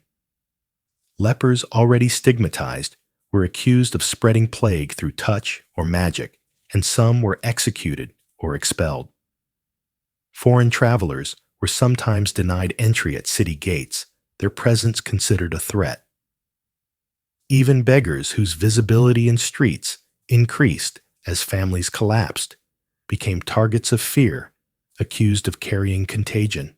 These responses highlight how disaster amplifies existing prejudices, making the weak even more precarious. A haunting image arises from accounts of expulsions, families driven from their homes, carrying what little they can, leaving behind familiar streets and synagogues. In many cases, their departure coincides with the plague's spread to the very towns that accuse them, demonstrating the futility of scapegoating. Archaeological traces of burned quarters and abandoned cemeteries preserve the evidence of these moments, silent testimonies to fear turned violent. Yet amid persecution, there are also records of solidarity. Some Christian neighbors sheltered Jewish families, risking punishment to protect them. In cities where rulers intervened, communities survived continuing traditions and maintaining worship despite hardship. These examples, though, fewer show that fear did not wholly extinguish humanity's capacity for justice. The unresolved mystery is how different responses coexisted across Europe in the same years, a reminder that human choices shape history, even in the grip of forces beyond control. The long-term consequences of this persecution extend far beyond the plague years. Jewish communities displaced during the Black Death migrated to Eastern Europe, particularly Poland and Lithuania, where rulers offered relative protection and new opportunities. This shift reshaped the geography of Jewish life for centuries, creating centers of culture and learning that would endure into modern times. Thus, the tragedy of persecution also produced new trajectories of settlement and identity. The story of blame and persecution within the Black Death era illustrates the dual nature of crisis. It reveals both the fragility of social bonds and the persistence of human agency. Fear can destroy communities, but authority and compassion can preserve them. From Lisbon to Prague, from the Rhine Valley to the Pyrenees, choices varied and outcomes diverged. Scale again underscores the significance. While the plague itself may have killed millions, the violence it provoked added tens of thousands of deaths and countless displacements. It was not enough to endure disease. People also endured the fear of their neighbors. In the contemplative rhythm of history for sleep, these persecutions remind us that catastrophe is rarely only natural. It is shaped by human response by trust, or its absence by suspicion or solidarity. The plague's bacteria spread through fleas and rats indifferent to human identity. It was people themselves who decided who would be cast out, who would be protected, and who would be destroyed. This interplay of nature and human choice is central to understanding the Black Death. When we consider the empty synagogues, the charred ruins of quarters, and the papal bulls that could not stop violence, we see a layer of the disaster that belongs not to biology, but to culture. And just as the disease left scars in bones and in genomes, the persecutions left scars in memory-shaping relations between communities for centuries. In the story of the Black Death, the search for blame reveals as much about humanity as the disease itself, showing how fear can fracture society even as it forces it to confront its own deepest prejudices. As the toll of the plague mounts, one of the most immediate challenges becomes the burial of the dead. Medieval practices of interment are rooted in ritual, guided by the church, and tied to consecrated ground. Families expect prayers at gravesides processions with candles and the presence of clergy.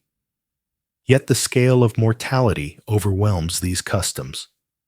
In towns and villages alike, cemeteries quickly fill, and the demand for new burial places exceeds the capacity of ordinary graveyards.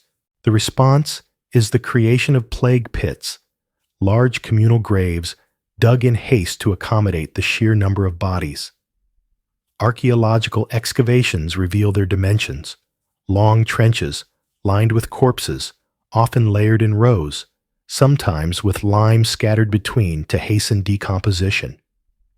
In London's East Smithfield, for example, vast pits dating to 1348, 1349 contain thousands of individuals carefully arranged yet clearly interred in emergency conditions. The discovery of rosaries coins and fragments of clothing within these pits tells us that people were buried with items they carried at death, evidence of the abruptness of their passing. A lesser-known detail comes from records of burial guilds, which struggled to maintain dignity even in crisis. Some cities paid special workers to handle the dead when families could no longer do so. These plague barriers were both necessary and stigmatized their task hazardous and isolating. Chroniclers describe carts moving through streets collecting bodies to deposit in mass graves, an image that has endured in memory as a symbol of despair. The unresolved mystery lies in the balance between order and chaos in these burials. Some pits show evidence of careful arrangement, with bodies aligned and layered, suggesting a desire to preserve ritual despite urgency. Others appear haphazard corpses, piled without clear pattern, reflecting moments when mortality outstripped all capacity for structure.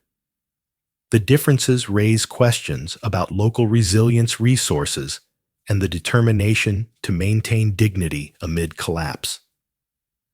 The planetary perspective of burial practices is striking.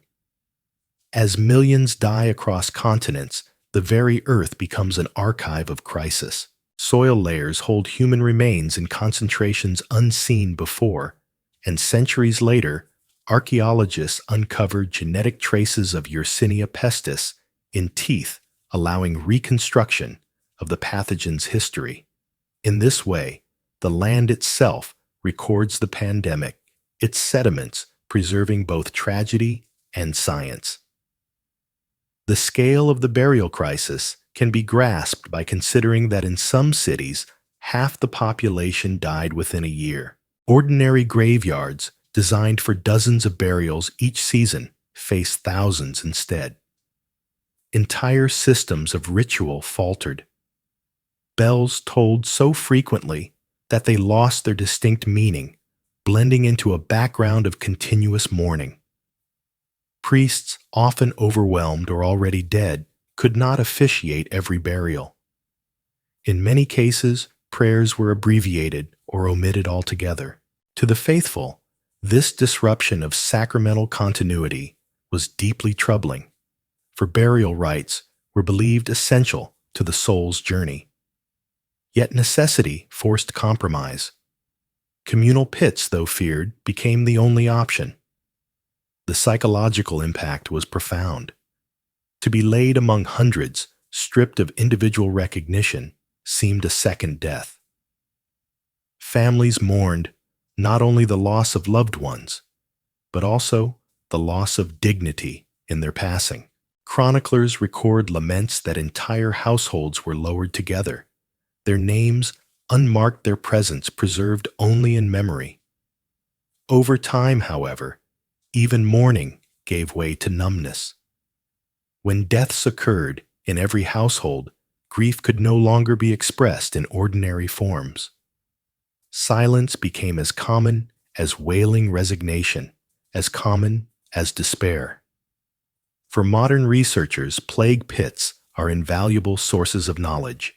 They allow reconstruction of demographic patterns, genetic history of the pathogen, and insights into burial customs under stress. For medieval survivors, they were places of fear and stigma, reminders of the enormity of mortality. Some pits were consecrated with ceremony, others left unmarked, their locations fading from memory until rediscovered by construction centuries later.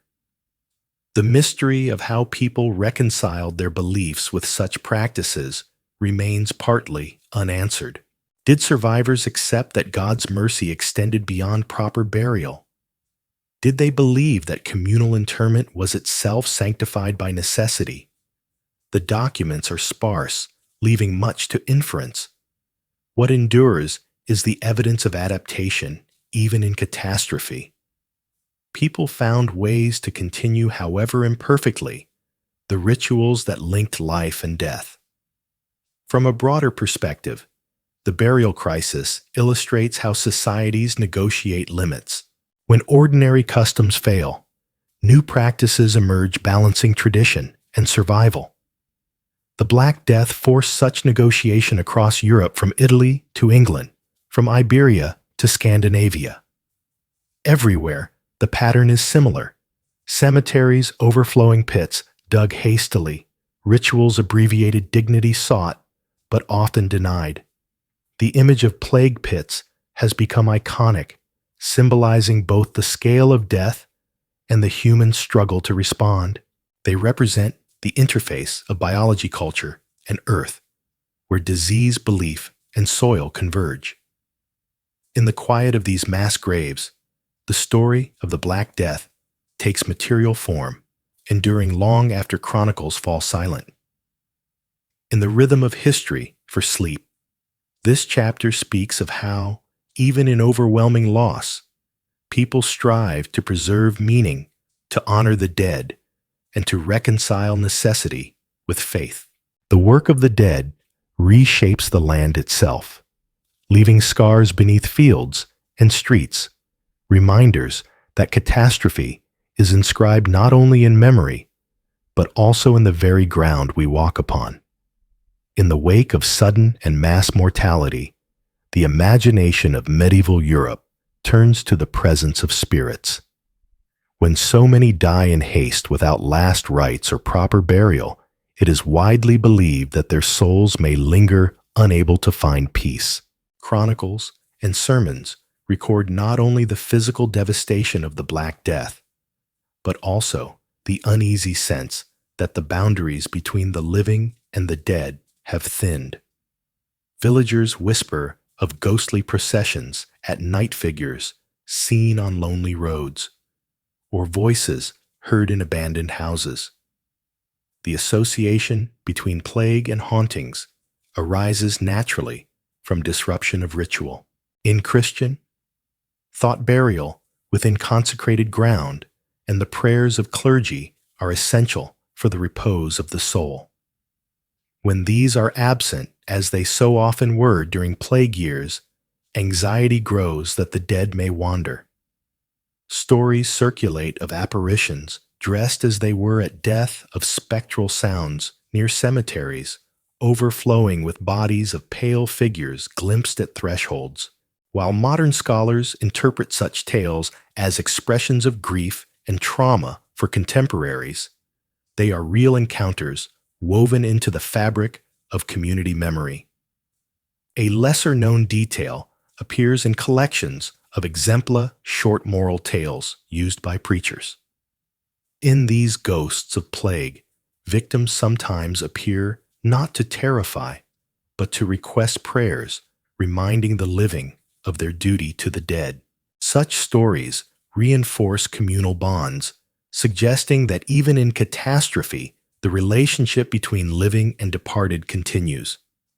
In some regions, shrines are established at sites associated with apparitions where candles are lit and offerings left.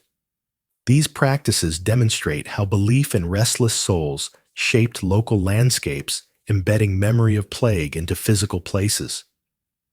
The unresolved mystery is how far such hauntings were considered personal experiences or communal truths? Did people believe their neighbors' tales literally, or did they accept them as metaphors for divine warning? The distinction is blurred in medieval thought, where natural and supernatural explanations coexist. What remains clear is that the language of ghosts offered a way to articulate the unease of a world where death was everywhere yet incomprehensible. From a planetary perspective, these hauntings reflect humanity's universal tendency to frame mortality through symbols and stories.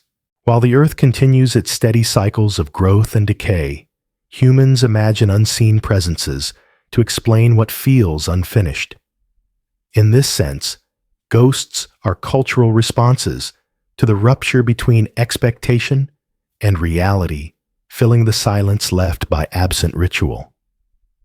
The scale of reported hauntings spans the continent. From Italy to Scandinavia, accounts describe spectral armies marching through skies, omens of black dogs or pale riders, voices calling in the night. These are not limited to one language or region. They arise wherever plague strikes, showing how collective fear finds expression in shared imagery. The recurrence of such motifs suggests that haunting is less about individual psychology and more about a cultural grammar of loss. Archaeological evidence supports the anxiety that fueled these beliefs. In some plague pits, bodies show signs of having been reopened, perhaps by survivors who feared the dead might rise if not properly subdued. Stones placed in mouths or heavy weights on chests may reflect efforts to prevent imagined revenants. Though rare, such finds demonstrate how deeply the fear of restless dead influenced behavior. Even in practical matters, imagination shaped action. The mystery of why hauntings clustered in particular times and places invites speculation.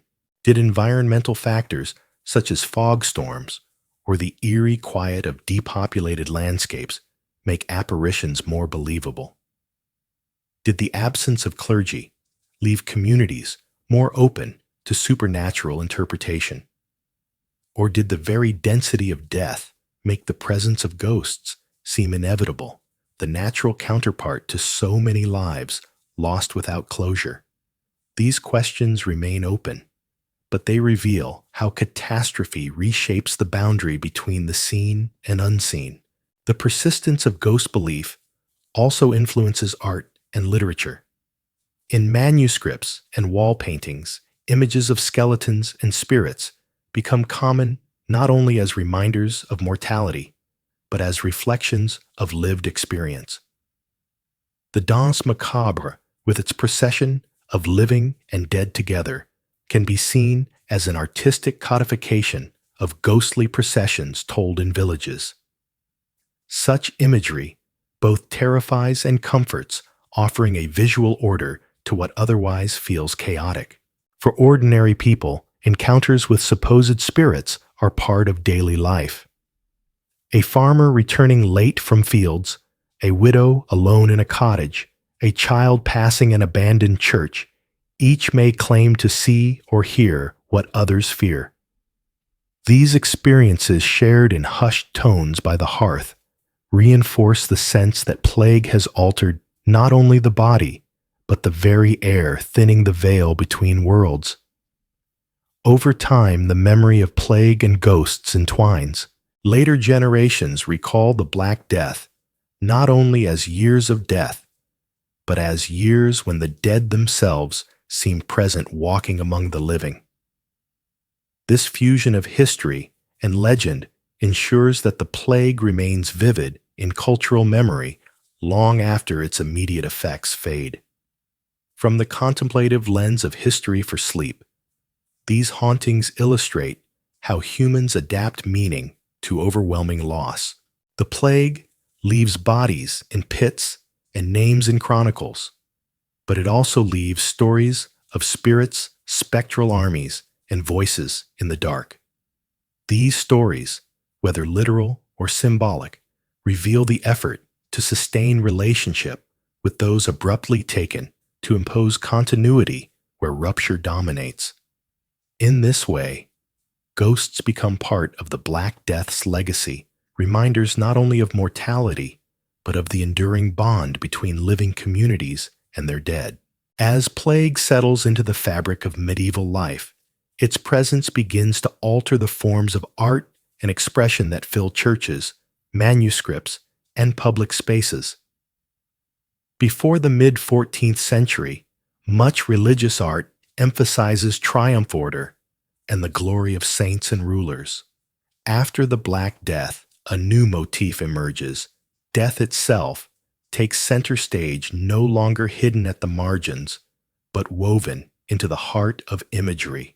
Frescoes and carvings across Europe display skeletons, grinning skulls, and processions of the living joined by the dead in dances of inevitability. This Danse Macabre becomes one of the most enduring visual legacies of the era, reminding all who see it that no class or station can escape mortality. In cloisters, chapter houses, and city walls, these paintings and sculptures serve both as admonitions and as communal meditations. Monks reciting psalms pass daily before murals of cadavers embracing bishops and merchants alike. Townspeople encounter wooden carvings of skeletal figures at church doors. Art becomes not only decoration, but instruction, teaching humility through stark reminders. The imagery is not always terrifying. In many cases, it is presented with calm inevitability, an acceptance that death is part of life's order. A lesser-known detail appears in the margins of illuminated manuscripts, where once animals or playful scenes adorned the edges.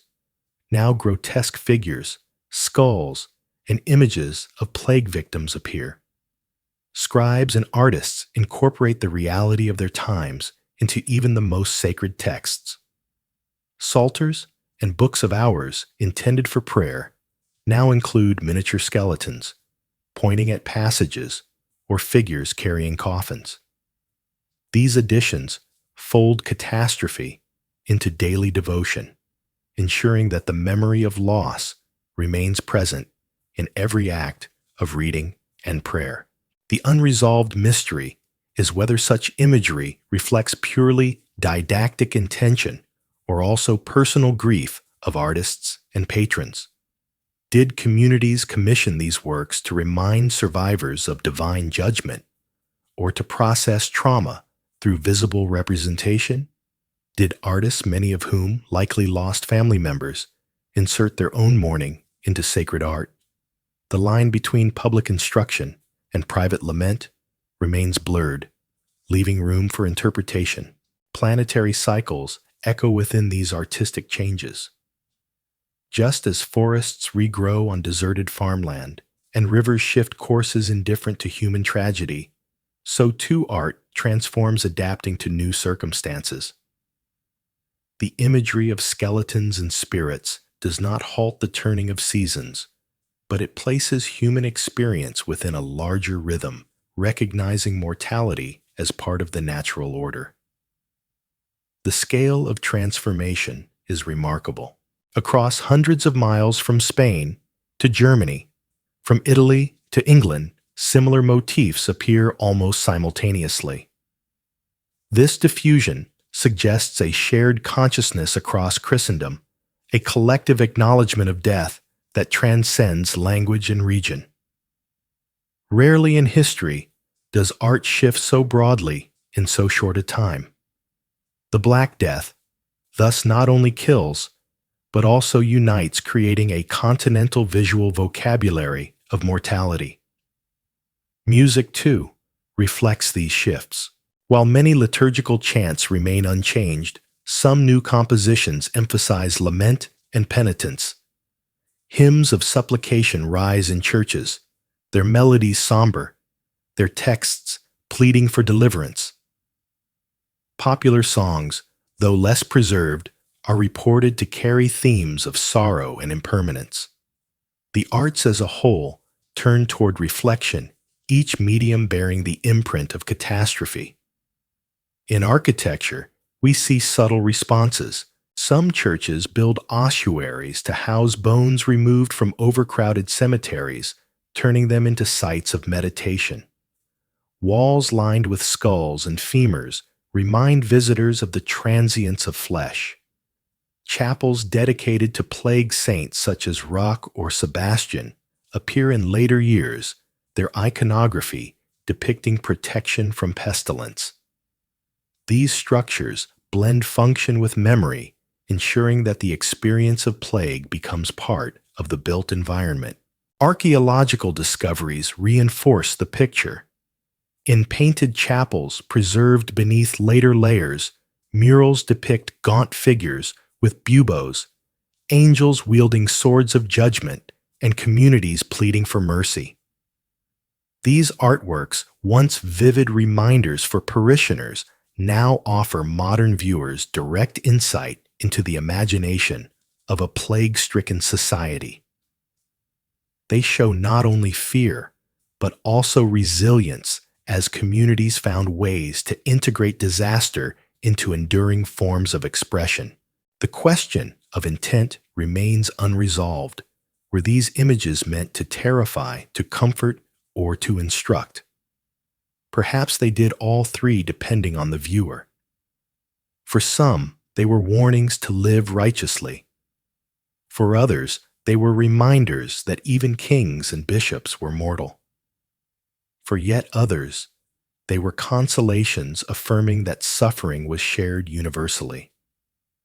From a contemplative perspective, these artistic changes illustrate the adaptability of human culture. Where words fail, images speak, giving form to what is otherwise unspeakable. By placing skeletons on walls and in books of prayer, medieval people transformed fear into representation, allowing it to be contemplated and absorbed rather than left as formless dread. The continuity of art amid devastation is itself remarkable. Even as populations collapsed, workshops continued, patrons commissioned, and craftsmen labored. The survival of such works demonstrates that creativity endures even in catastrophe, reshaping itself to confront new realities.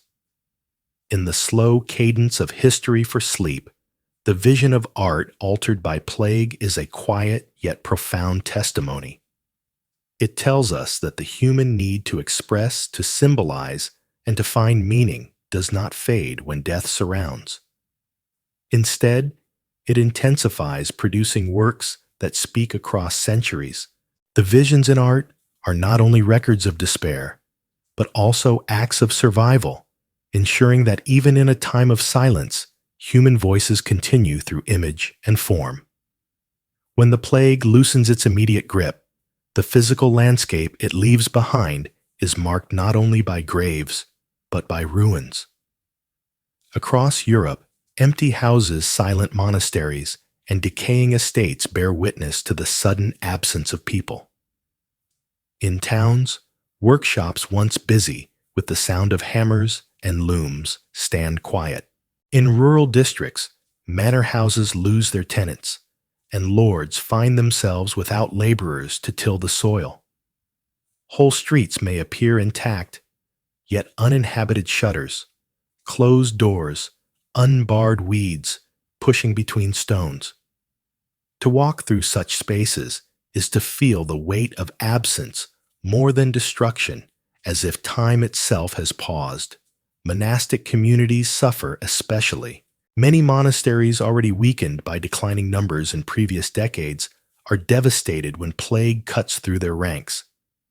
Cloisters fall quiet as monks and nuns die faster than replacements can be found. Libraries are left untended, scriptoria empty, and chapels echo with silence. In some places, entire monasteries are abandoned, their stones later quarried for new buildings. For centuries afterward, travelers remark on ruins overgrown with ivy places once devoted to prayer, now given back to the land. A lesser-known detail lies in estate records, which preserve stark lists of properties suddenly vacant. Landlords, unable to collect rents, record the collapse of income. Some attempt to lure new tenants with reduced obligations. Others consolidate holdings, letting buildings fall into decay. These documents, mundane in tone, offer a window into the everyday consequences of mortality, collapsed economies, deserted properties, and a shifting balance of power between lord and laborer. The unresolved mystery concerns how quickly communities recovered. In some regions, repopulation and rebuilding occur within decades. In others, scars last for centuries, with villages never resettled and churches left roofless. Archaeological surveys find uneven patterns. Some towns show rapid rebuilding, others layers of abandonment. The reasons remain debated. Was it soil quality, political stability, or sheer chance that determined recovery? From a planetary perspective, the ruins represent only a brief interruption in larger cycles. Forests spread into deserted fields, wildlife returns to abandoned villages, and rivers alter course through lands no longer maintained by dikes and channels. In pollen records, the regrowth of woodland during the mid-14th century is visible, a reminder that nature reclaims quickly when human presence falters. The plague, while catastrophic to people, is absorbed into the broader rhythm of Earth systems which continue indifferent to human loss. The scale of depopulation gives weight to this transformation. When a city loses a third or more of its population, entire quarters may stand vacant. When a countryside loses half its peasants, thousands of acres fall out of cultivation. The magnitude of silence becomes a defining feature of the landscape. Later travelers describe eerie quiet in once vibrant regions, the sound of wind, where once there was industry. In this way, ruins and silence become as much symbols of the Black Death as the graves themselves. For survivors, ruins are both painful reminders and practical opportunities. Some move into empty houses, taking over fields or workshops abandoned by others. Labor shortages give peasants new leverage, leading to higher wages or freedom from certain obligations. Urban craftsmen find greater demand for their skills as competitors vanish. Out of ruins comes reordering, though not without tension. Lords resist concessions, and social conflict follows in later decades. Yet the immediate visual impression is of emptiness, collapsed roofs, untended orchards, cloisters where grass grows tall. Artistic and literary sources echo this imagery. Chronicles describe silent streets, churches with no congregations, and houses where none remain but the mice. Poetry of the time turns to themes of transience, reminding readers that wealth and power cannot withstand mortality. In frescoes, ruins are sometimes depicted as backdrops for moral lessons, visualizing the collapse of human vanity. These representations confirm that contemporaries understood ruins not only as physical, but as symbolic reminders of the fragility of human endeavor. Archaeological finds reinforce this picture. In deserted villages, pottery shards lie where meals were last taken, tools rest where work was left unfinished. In monasteries, manuscripts remain incomplete pages left blank when scribes died. These details capture the abruptness of collapse moments frozen in time. They also invite reflection on the rhythm of life-interrupted tasks abandoned without conclusion. The mystery of memory lingers. Did survivors view ruins with fear, avoiding them as haunted, or did they incorporate them into daily life scavenging materials? And moving on, evidence suggests both. Some ruins were left untouched, their absence speaking louder than presence. Others were dismantled, their stones reused in new buildings, their memory absorbed into continuity. In either case, the physical mark of the plague endured, shaping landscapes for generations. From the contemplative perspective of history, for sleep ruins are quiet teachers. They show how absence becomes visible, how silence acquires form. They remind us that human life, however industrious, leaves fragile traces when interrupted suddenly. Yet they also remind us of resilience, for amid ruins, survivors adapt, rebuild, and continue. The Black Death, while devastating, does not erase society. It reshapes it, leaving a geography of scars that testify to both loss and persistence. In walking through ruins, whether of monasteries, villages, or city quarters, one hears the echoes of bells, long stilled, and sees the outlines of lives cut short. These spaces, layered with absence, hold the memory of catastrophe not in words, but in stone and silence. As the plague loosens its grasp and communities begin to recover, the very design of towns and buildings reflects lessons drawn from catastrophe. Medieval cities, dense and crowded, had proved fertile ground for contagion. And while no one understood bacterial transmission, the memory of mass mortality lingers in decisions about space, air, and light. Across Europe, new patterns of construction appear: wider streets, in some towns, more open courtyards within houses, and the relocation of cemeteries beyond city walls. These changes do not occur everywhere at once, but traces are visible in urban records and archaeological remains.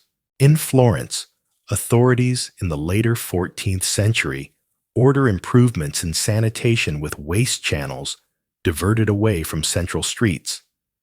In London, burial grounds such as Charterhouse are established outside traditional churchyards, creating new zones of separation between the living and the dead. In Lübeck and other Hanseatic cities, rebuilding after fires incorporates broader thoroughfares, which also serve to reduce crowding. Though not explicitly framed as health measures, these adjustments show a consciousness that space matters, that air must circulate, and that density brings risk. A lesser-known detail lies in the emergence of specialized hospitals designed not only for leprosy or pilgrims, but for general care. The Hôtel Dieu in Paris, already functioning before the plague, expands its role, while new institutions appear in other cities, reflecting both charity and the recognition that sickness is a civic concern. Though primitive by modern standards, these hospitals mark a shift toward organized response, embedding memory of pestilence into architecture itself.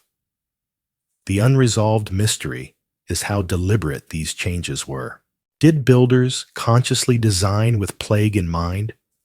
Or did practical experience simply shape preferences for space and openness? Historians debate the extent to which urban planning reflected medical theory versus the pragmatic memory of disaster. The sources rarely state intentions, plainly leaving us to infer from patterns of construction and ordinance. From a planetary perspective, the rebuilding of cities is part of a larger rhythm of adaptation. Just as forests reclaim deserted fields and rivers shift courses through abandoned lands, so too human settlements reshape themselves in response to disruption. The plague is absorbed into the architectural DNA of Europe, influencing the contours of streets, the placement of cemeteries, and the design of houses. The scale of these changes is vast when viewed across the continent. From Iberian ports to Baltic towns, the memory of plague influences building practices, even if unevenly. Some places cling to older patterns, while others experiment with new forms. Yet collectively, a subtle transformation takes hold. Cities become more open, more attentive to the flow of people, and air more aware of the need to manage proximity. artistic representation of urban life also shifts. In manuscript illuminations of cities, more emphasis is placed on walls, gates, and streets, suggesting heightened attention to structure. Frescoes depicting heavenly cities emphasize order and spaciousness, a reflection of earthly concerns projected into sacred imagery. Architecture becomes both practical and symbolic, encoding resilience against fears of recurrence. Cemeteries, in particular, illustrate the interplay of necessity and design. With traditional churchyards overwhelmed, many towns established new burial grounds on their peripheries. These sites, often walled and carefully laid out, reflect an effort to manage death with dignity while keeping its presence at a distance. Over time, some evolve into elaborate complexes with chapels and ossuaries that remind future generations of the plague years. The placement of these cemeteries outside city walls also reshapes urban boundaries, influencing growth and expansion for centuries. Archaeological excavations confirm these shifts. In some towns, layers of construction show how houses were rebuilt with larger windows, broader courtyards, or improved waste systems. In others, foundations of new cemeteries reveal rapid adaptation, their orderly rows contrasting with the chaos of earlier plague pits. These findings provide tangible evidence of how catastrophe alters the built environment. The mystery that remains is how conscious people were of these changes as a response to plague. Did they think in terms of prevention or simply of order and cleanliness? The language of ordinances often speaks of moral purity and civic pride rather than health. Yet the practical effects suggest a connection to lived memory of mortality. From the contemplative lens of history for sleep, the echoes in architecture remind us that memory is not only written in chronicles, but built into stone. Every widened street, every relocated cemetery, every courtyard open to light carries within it the shadow of the Black Death. The disease reshaped not only bodies and communities, but the very spaces in which life unfolded. The scale of this transformation is visible when comparing maps across centuries. Towns, once compact, expand outward. Churches, once central to burials, now surrounded by gardens, hospitals rising as civic landmarks. These are not dramatic revolutions, but steady adaptations accumulating into a new urban landscape. The plague, though invisible, leaves material traces as enduring as any ruin. In this quiet transformation, architecture becomes a witness. Walls, gates, and streets preserve the memory of catastrophe more faithfully than words, standing through generations as reminders of what was endured. To walk medieval streets, rebuilt in the late 14th and 15th centuries, is to walk through layers of memory where every stone speaks of both loss and adaptation. In the larger rhythm of earth and time, these echoes in architecture show that even in the face of disaster, human creativity endures, reshaping space to carry forward life. In the wake of catastrophe, language itself bears the imprint of the plague. Words emerge to capture new realities.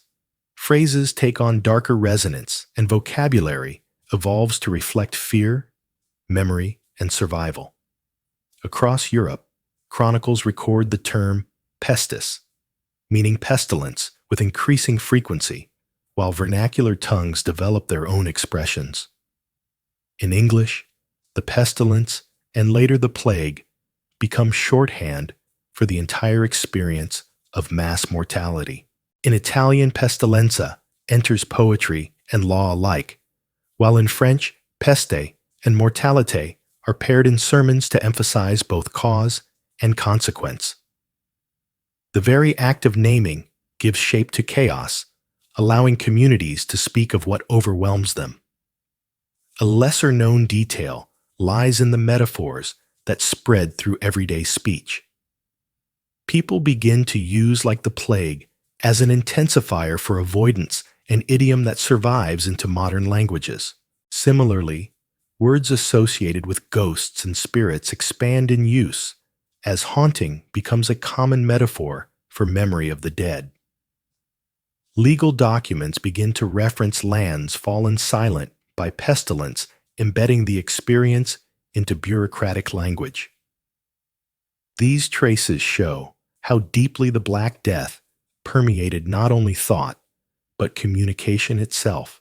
The unresolved mystery concerns how much of this linguistic shift arose spontaneously from communities and how much was shaped by clerical and literary elites. Did peasants in villages use the same terms as monks recording chronicles, or did local dialects contain now lost words for the plague? The fragmentary survival of vernacular sources leaves many questions unanswered. What remains clear is that across classes and regions, the catastrophe required new language, and that language carried forward the memory of plague long after its immediate years. From a planetary perspective, language is humanity's way of mapping experience onto sound, of creating continuity where none exists in nature. The earth does not name famine storm or disease. People do, giving voice to events that would otherwise pass wordless. In the case of the Black Death, words stretch across continents from Iberia to Scandinavia, uniting disparate regions in a shared lexicon of loss. The scale of linguistic transformation can be seen in the proliferation of writing about death. Testaments and wills multiply, each with formulaic phrases about soul salvation and remembrance. New prayers are composed specifically for deliverance from pestilence, their wording entering liturgy and surviving in manuscripts. Poetry, too, absorbs the language of plague, weaving terms of disease and mortality into verses that once celebrated courtly love or heroic deeds. This blending of old forms with new vocabulary shows how language adapts to incorporate unprecedented experience. In daily life, speech also shifts. Survivors describe neighbors as struck by the pestilence or households as emptied by death. These phrases become common enough that they no longer shock, entering the rhythm of ordinary conversation. Language normalizes catastrophe, making it possible to speak of what might otherwise be unbearable. Even children grow up hearing such words, their earliest vocabulary infused with echoes of mortality. Archaeological evidence, though silent, sometimes provides clues when paired with inscriptions. Gravestones from the later 14th century occasionally include references to pestilence, marking deaths as part of the collective event, rather than individual misfortune. These inscriptions reveal how the language of plague becomes part of memory carved in stone, a durable testimony alongside fragile manuscripts. Another lesser-known aspect is the role of rumor and oral tradition. Fear of poisoning of ghostly armies of celestial omens spreads in words spoken from neighbor to neighbor, town to town. Though untraceable in full, these spoken narratives shape perception as much as written chronicles. Language carries contagion of fear, multiplying faster than the disease itself. The question of how rumor influenced action remains partly unresolved, but it demonstrates the power of words to shape behavior. From the contemplative lens of history for sleep, the legacies in language remind us that catastrophe reshapes not only bodies and buildings, but thought itself. Words that arise in crisis outlast the crisis, carrying echoes into future generations. When we say today that something spreads like wildfire or is avoided like the plague, we repeat medieval attempts to articulate overwhelming force. These idioms are linguistic fossils, fragments of memory embedded in daily speech. Scale underscores the depth of this transformation.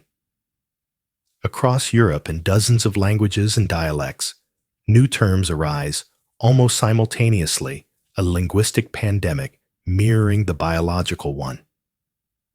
The reach is as broad as the mortality itself, binding communities not only in suffering, but in shared vocabulary. This shared language becomes part of cultural continuity, ensuring that the memory of the Black Death persists long after graves are grassed over and ruins reclaimed. In the centuries that follow, the words forged in these years remain. Writers of the Renaissance recall the pestilence in their descriptions of mortality. Preachers continue to invoke it as moral lesson. Ordinary people still use idioms that originated in this time, often unaware of their origin. Language thus becomes one of the most enduring monuments of the Black Death, invisible yet constant. In reflecting on this legacy, one sees how words serve both as tools and as shelters.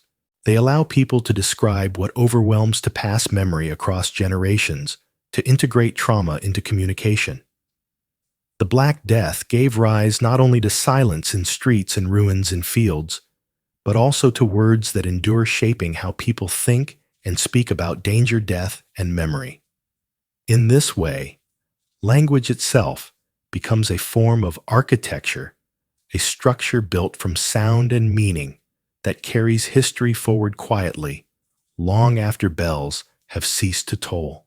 Even as scholars and chroniclers attempt to make sense of the devastation, many questions remain unanswered, and these uncertainties echo through the centuries. The origins of the Black Death are still debated, whether it began in Central Asia, as suggested by graves near Issyk-Kul, or whether multiple reservoirs of Yersinia pestis flared simultaneously. The precise mechanisms of transmission remain unclear as well.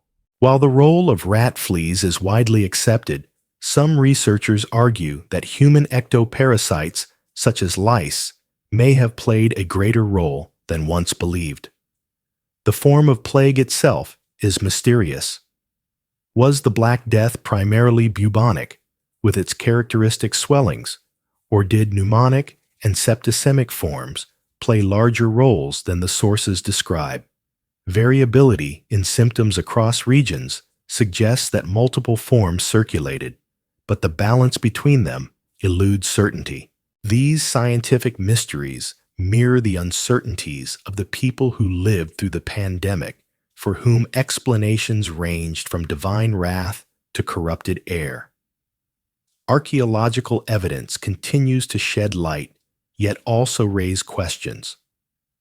DNA analysis of remains from plague pits reveals close genetic similarity among victims, supporting the idea of a single expansive lineage.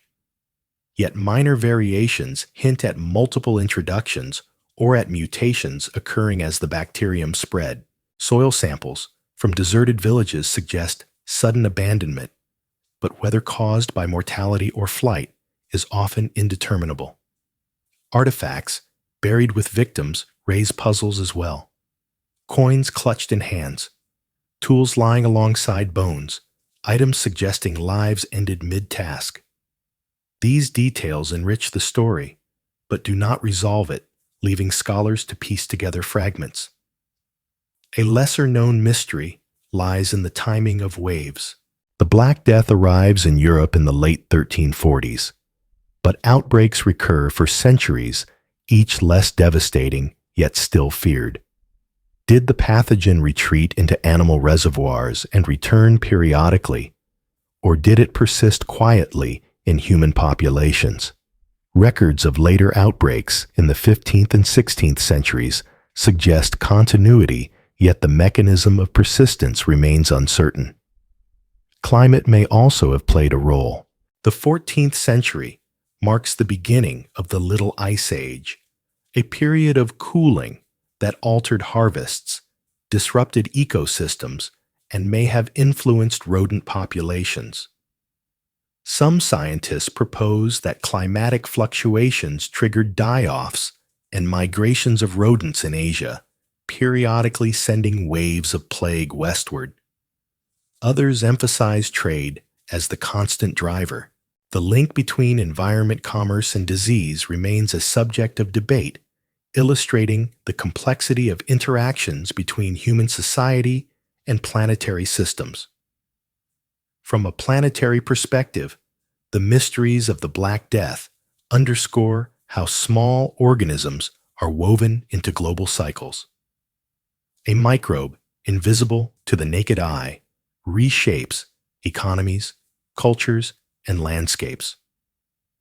Winds, currents, and climate shifts all contribute indirectly shaping the opportunities for transmission. The scale is humbling. From tiny fleas to entire continents, the chain of causation spans orders of magnitude, a reminder of how fragile human systems are within the web of nature. For contemporaries, mysteries took the form of unanswered prayers and inexplicable survivals. Why did some families perish entirely while neighbors endured? Why did some towns fall silent while others escaped?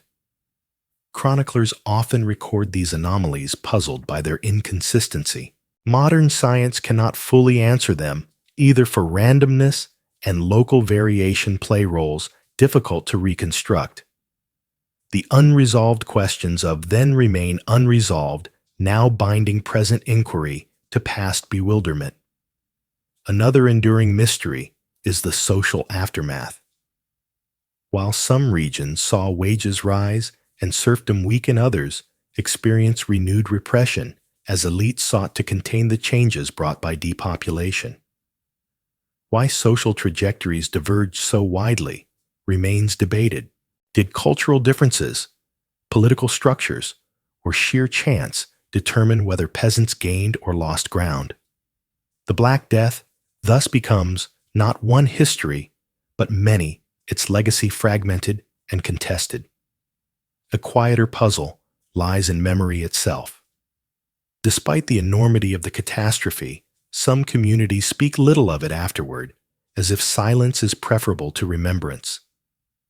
Archaeologists uncover deserted villages with no mention in records, their absence unexplained. Did survivors deliberately avoid recalling the trauma, or did they simply fold it into the flow of ordinary time? The gaps in documentation remind us that forgetting is as much part of history as remembering. From the contemplative lens of history for sleep, these mysteries invite reflection rather than resolution. The Black Death resists full explanation, even with modern tools. It is not only a historical event, but also a continuing inquiry, a puzzle that spans centuries. Each new discovery, DNA from teeth pollen from lake beds, inscriptions on forgotten stones, adds detail, but also opens new questions. The disease itself is indifferent, yet the search for understanding reflects humanity's enduring desire to find meaning in catastrophe. The scale of the unknown is vast, from Central Asian steppes to Mediterranean harbors, from village pits to city chronicles, questions outnumber answers. Yet this very uncertainty is part of the legacy. The Black Death teaches not only about mortality, but about the limits of knowledge, the way events exceed comprehension even as they shape the world. In the silence of ruins and the fragments of records, mysteries endure. They remind us that history is never fully recovered, that the past holds its secrets even as it yields clues. In the slow cadence of this narrative, the unanswered becomes as significant as the known, shaping how we remember the greatest mortality of the Middle Ages. Long after the first great wave of plague recedes, its shadow lingers in memory, ritual, and imagination. Across Europe, people live with the awareness that the world can be upended in a season that silence can fall over villages and bells can toll without pause in cities. Even as recovery begins, the weight of absence remains. Families mark anniversaries of lost kin churches, establish feast days for plague saints such as Sebastian and Roche, and communities incorporate rituals of remembrance into their calendars. These acts bind memory into the rhythm of life, ensuring that catastrophe is never entirely past. Ghost stories also endure. The hauntings whispered during the height of the plague become part of folklore, retold at hearths and written into chronicles. Spectral processions, wandering souls, and apparitions at churchyards enter the collective imagination. In some regions, people avoid certain ruins, convinced they are inhabited by restless spirits of those denied proper burial. In others, candles are lit at sites where apparitions were seen transforming fear into devotion. The persistence of such beliefs illustrates how the line between memory and legend blurs, shaping cultural identity for generations. A lesser-known detail lies in the preservation of charms and amulets believed to protect against plague. Excavations reveal rings engraved with prayers, talismans inscribed with symbols, and containers that once held herbs thought to purify air. Though the Black Death eventually waned, such objects continued to circulate, reflecting an enduring fear of recurrence. Their survival into later centuries shows how memory of plague remained tangible, carried in small objects as much as in grand monuments. The unresolved mystery is why the plague eventually subsided. Did immunity develop in populations? Did ecological shifts reduce transmission? Or did the pathogen itself alter? The decline of the pandemic remains partly unexplained, and this uncertainty feeds the sense that it might return at any moment. Later outbreaks in the 15th and 16th centuries confirm that the shadow persists, even if less deadly. This cyclical return reinforces the memory of the 14th century as a time when death itself seemed to walk beside the living. From a planetary perspective, the lingering shadows of the Black Death remind us that humanity's place in the world is precarious. While oceans continue to rise and fall, forests regrow, and glaciers advance and retreat, people carry memories of mortality as cultural inheritance. The earth moves on without remembrance.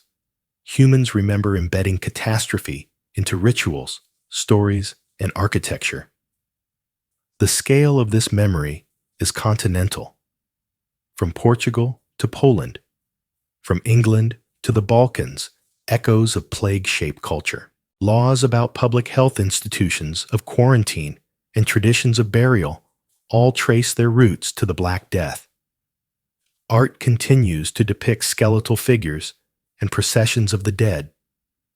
Literature references pestilence as a metaphor for ruin. Language retains idioms born of fear. Even in times of peace and plenty, the shadow remains woven into the foundations of society. For survivors, the lingering presence is personal as well as collective. Children born after the plague grow up in smaller households, hearing stories of lost siblings or neighbors. Fields may lie untilled churches half empty, but memory fills the gaps. Survivors tell tales of bells ringing without pause, of carts piled with bodies of apparitions on dark roads. Such recollections, repeated across generations, form a shared cultural heritage. Archaeology preserves these shadows in subtle ways. Pits discovered centuries later reveal not only bones, but also traces of hurried burial, evidence of lives ended abruptly. Ruins of villages show how absence was inscribed into land. Manuscripts and paintings display motifs of death, that continued long after plague had passed. Each trace is a fragment of shadow, a reminder of the scale of loss. The contemplative question is how societies live with such shadows. Do they foster resilience, teaching that survival is possible even amid disaster? Or do they perpetuate fear, reminding each generation that catastrophe may return? The answer is both. Memory of the Black Death shapes vigilance as well as anxiety. It inspires institutions of health and hygiene, yet it also fuels tales of haunting and doom. The shadow is never simple, for it is woven of both grief and endurance. In the long cadence of history for sleep, these lingering shadows become part of a broader human story. They show that catastrophe does not end when bodies are buried or ruins reclaimed. It endures in words, rituals, art, and imagination. The Black Death remains present not only in statistics, but in the way people conceive of death fear and memory. The shadows remind us that the past is never wholly past, that the dead remain in stories and stones that silence carries echoes. As the medieval world slowly recovers, it carries with it the weight of absence, the resilience of survival, and the persistent memory of haunting. In that memory, the Black Death continues to walk quietly beside the living, not as an active threat, but as a presence etched into culture. The shadows may fade, but never vanish, part of the human inheritance of mortality.